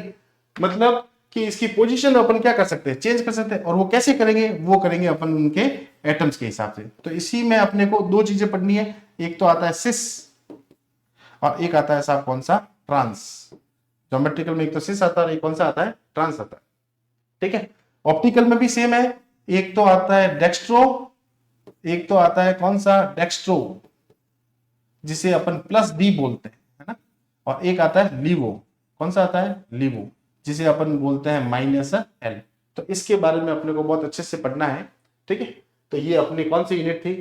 Unit number 9। चलिए अंतिम स्लाइड की तरफ चलते हैं, जो अपने टॉपिक का लास्ट क्वेश्चन है, हाइड्रोकार्बन। हाइड्रोकार्बन की बात करें तो ये अपने 11th क्लास का पोर्शन है। इसमें आपके सिलेबस के अंदर कुछ टॉपिक 11th के हैं और कुछ टॉपिक 12th के। फर्स्ट आता है अपने पास definition, types of hybridisation, types of hydrocarbon. Hydrocarbon की बात करें तो वो अणु कहलाते हैं जिसके अंदर कार्बन भी होना चाहिए और क्या होना चाहिए? हाइड्रोजन। मतलब कि कार्बन और हाइड्रोजन से मिलने वाले जितने भी अणु हैं, है ना, जितने भी सब्सटेंस है, वो सारे कहलाते हैं अपने पास कौन सा? हाइड्रोकार्बन, है ना। हाइड्रोकार्बन में मेनली अपने को 4 पढ़ना है। एक तो पढ़नी है एल्केन, एक पढ़नी है एल्कीन, एक पढ़नी है एल्काइन और एक पढ़नी है अपने को कौन सा? एरिन। एरिन। एल्केन में अपने पास उसके जनरल फॉर्मूले हैं, एल्केन को कैसे बनाया जा सकता है, एल्कीन का जनरल फॉर्मूला क्या है, ठीक है। मोस्ट इंपोर्टेंट यदि मैं आपको बताऊं ना, तो सबसे पहले अपने को कैसा उनका प्रिपरेशन, एक आती है इनकी प्रिपरेशन, है ना। प्रिपरेशन मतलब इनको कैसे बनाया जाता है, ठीक है। दूसरा अपने पास आएगा, जैसे दूसरा देखा है तो जब बन जाएगा तो अपने पास आएगी एक फिजिकल प्रॉपर्टी। कौन सी प्रॉपर्टी आएगी? फिजिकल प्रॉपर्टीज, है ना। फिजिकल प्रॉपर्टीज का मतलब ये होता है कि इसके भौतिक गुणधर्म कैसे होते हैं, कि जब अपने पास अपन किसी भी चीज को बना देंगे तो कैसा दिखाई देगा, ठीक है ना। जल में घुलनशील होगा कि नहीं होगा, वो सब कुछ पढ़ना है ना। तीसरा जो आता है ना, वो आती है इसकी केमिकल प्रॉपर्टी। कौन सी प्रॉपर्टी आती है? Chemical properties. और चौथा जो आता है वो आता है इसका यूज। ये 4 हर बार अपने को हाइड्रोकार्बन के पढ़ने हैं, ठीक है। तो जैसे अपन इसको टॉपिक वाइज पढ़ेंगे तो आपको मैं बताऊंगा कि इनको चारों को कैसे यूज किया जाता है। तो इसका मतलब एल्केन है, एल्कीन है, एल्काइन है और ये अपने पास बेंजीन वाली जो एरिन है, ठीक है।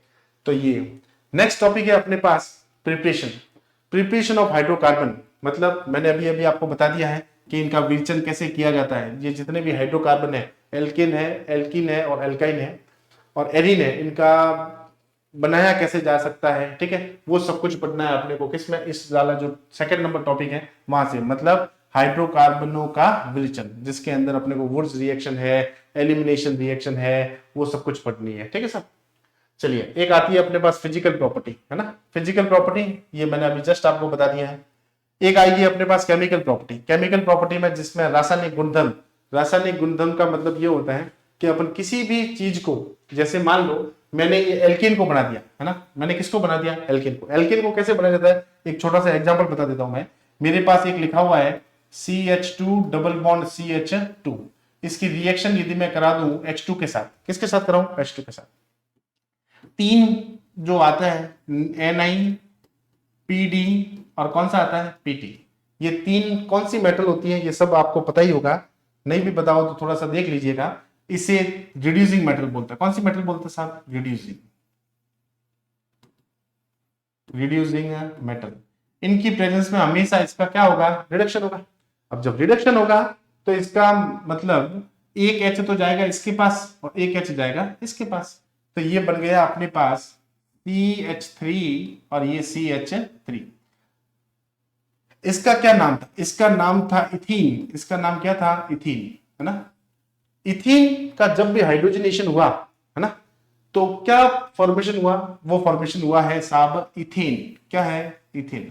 और आप सबको पता होगा कि इथेन जो है वो एक टाइप की क्या कहलाती है अपने पास, एल्केन कहलाती है। क्या कहलाती है, एल्केन। एन मतलब इसके अंदर सारे बॉन्ड कौन से होंगे, सिंगल बॉन्ड। सारे बॉन्ड कौन से होंगे इसके अंदर, सिंगल बॉन्ड। इसके अंदर हो जाएगा अपने पास कौन सा, डबल बॉन्ड हो जाएगा। कौन सा बॉन्ड हो जाएगा, डबल बॉन्ड। इसके अंदर हो जाएगा अपने पास कौन सा, ट्रिपल बॉन्ड। ठीक है। और एरिन के अंदर तो आप सबको पता ही होगा कि एरोमेटिक रिंग चाहिए। ठीक है।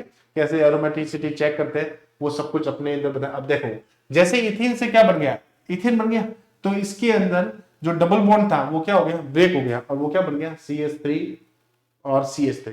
अब जब ये CH3 और CH3 बन गया, मतलब CH3 और ये CH3 बन गया, अब इसकी जो रिएक्शन है वो किसी और के साथ करवाई जाएगी तो क्या मिलेगा, वो सिस्टम जो है या वो सब कुछ रिएक्शन है वो आती है अपने पास किस में, केमिकल इक्विलिब्रियम के अंदर, केमिकल इक्विलिब्रियम के अंदर। ठीक है। तो आपको मैंने आज इस फर्स्ट क्लास से जितना भी सिलेबस था वो बहुत अच्छे से बता दिया है। होप आप सबको समझ में आया होगा। मैं उम्मीद करता हूं कि आगे वाला समय आपका और मेरा बहुत अच्छे से रिलेशन बन जाए। ठीक है। नमस्कार साथियों, धन्यवाद।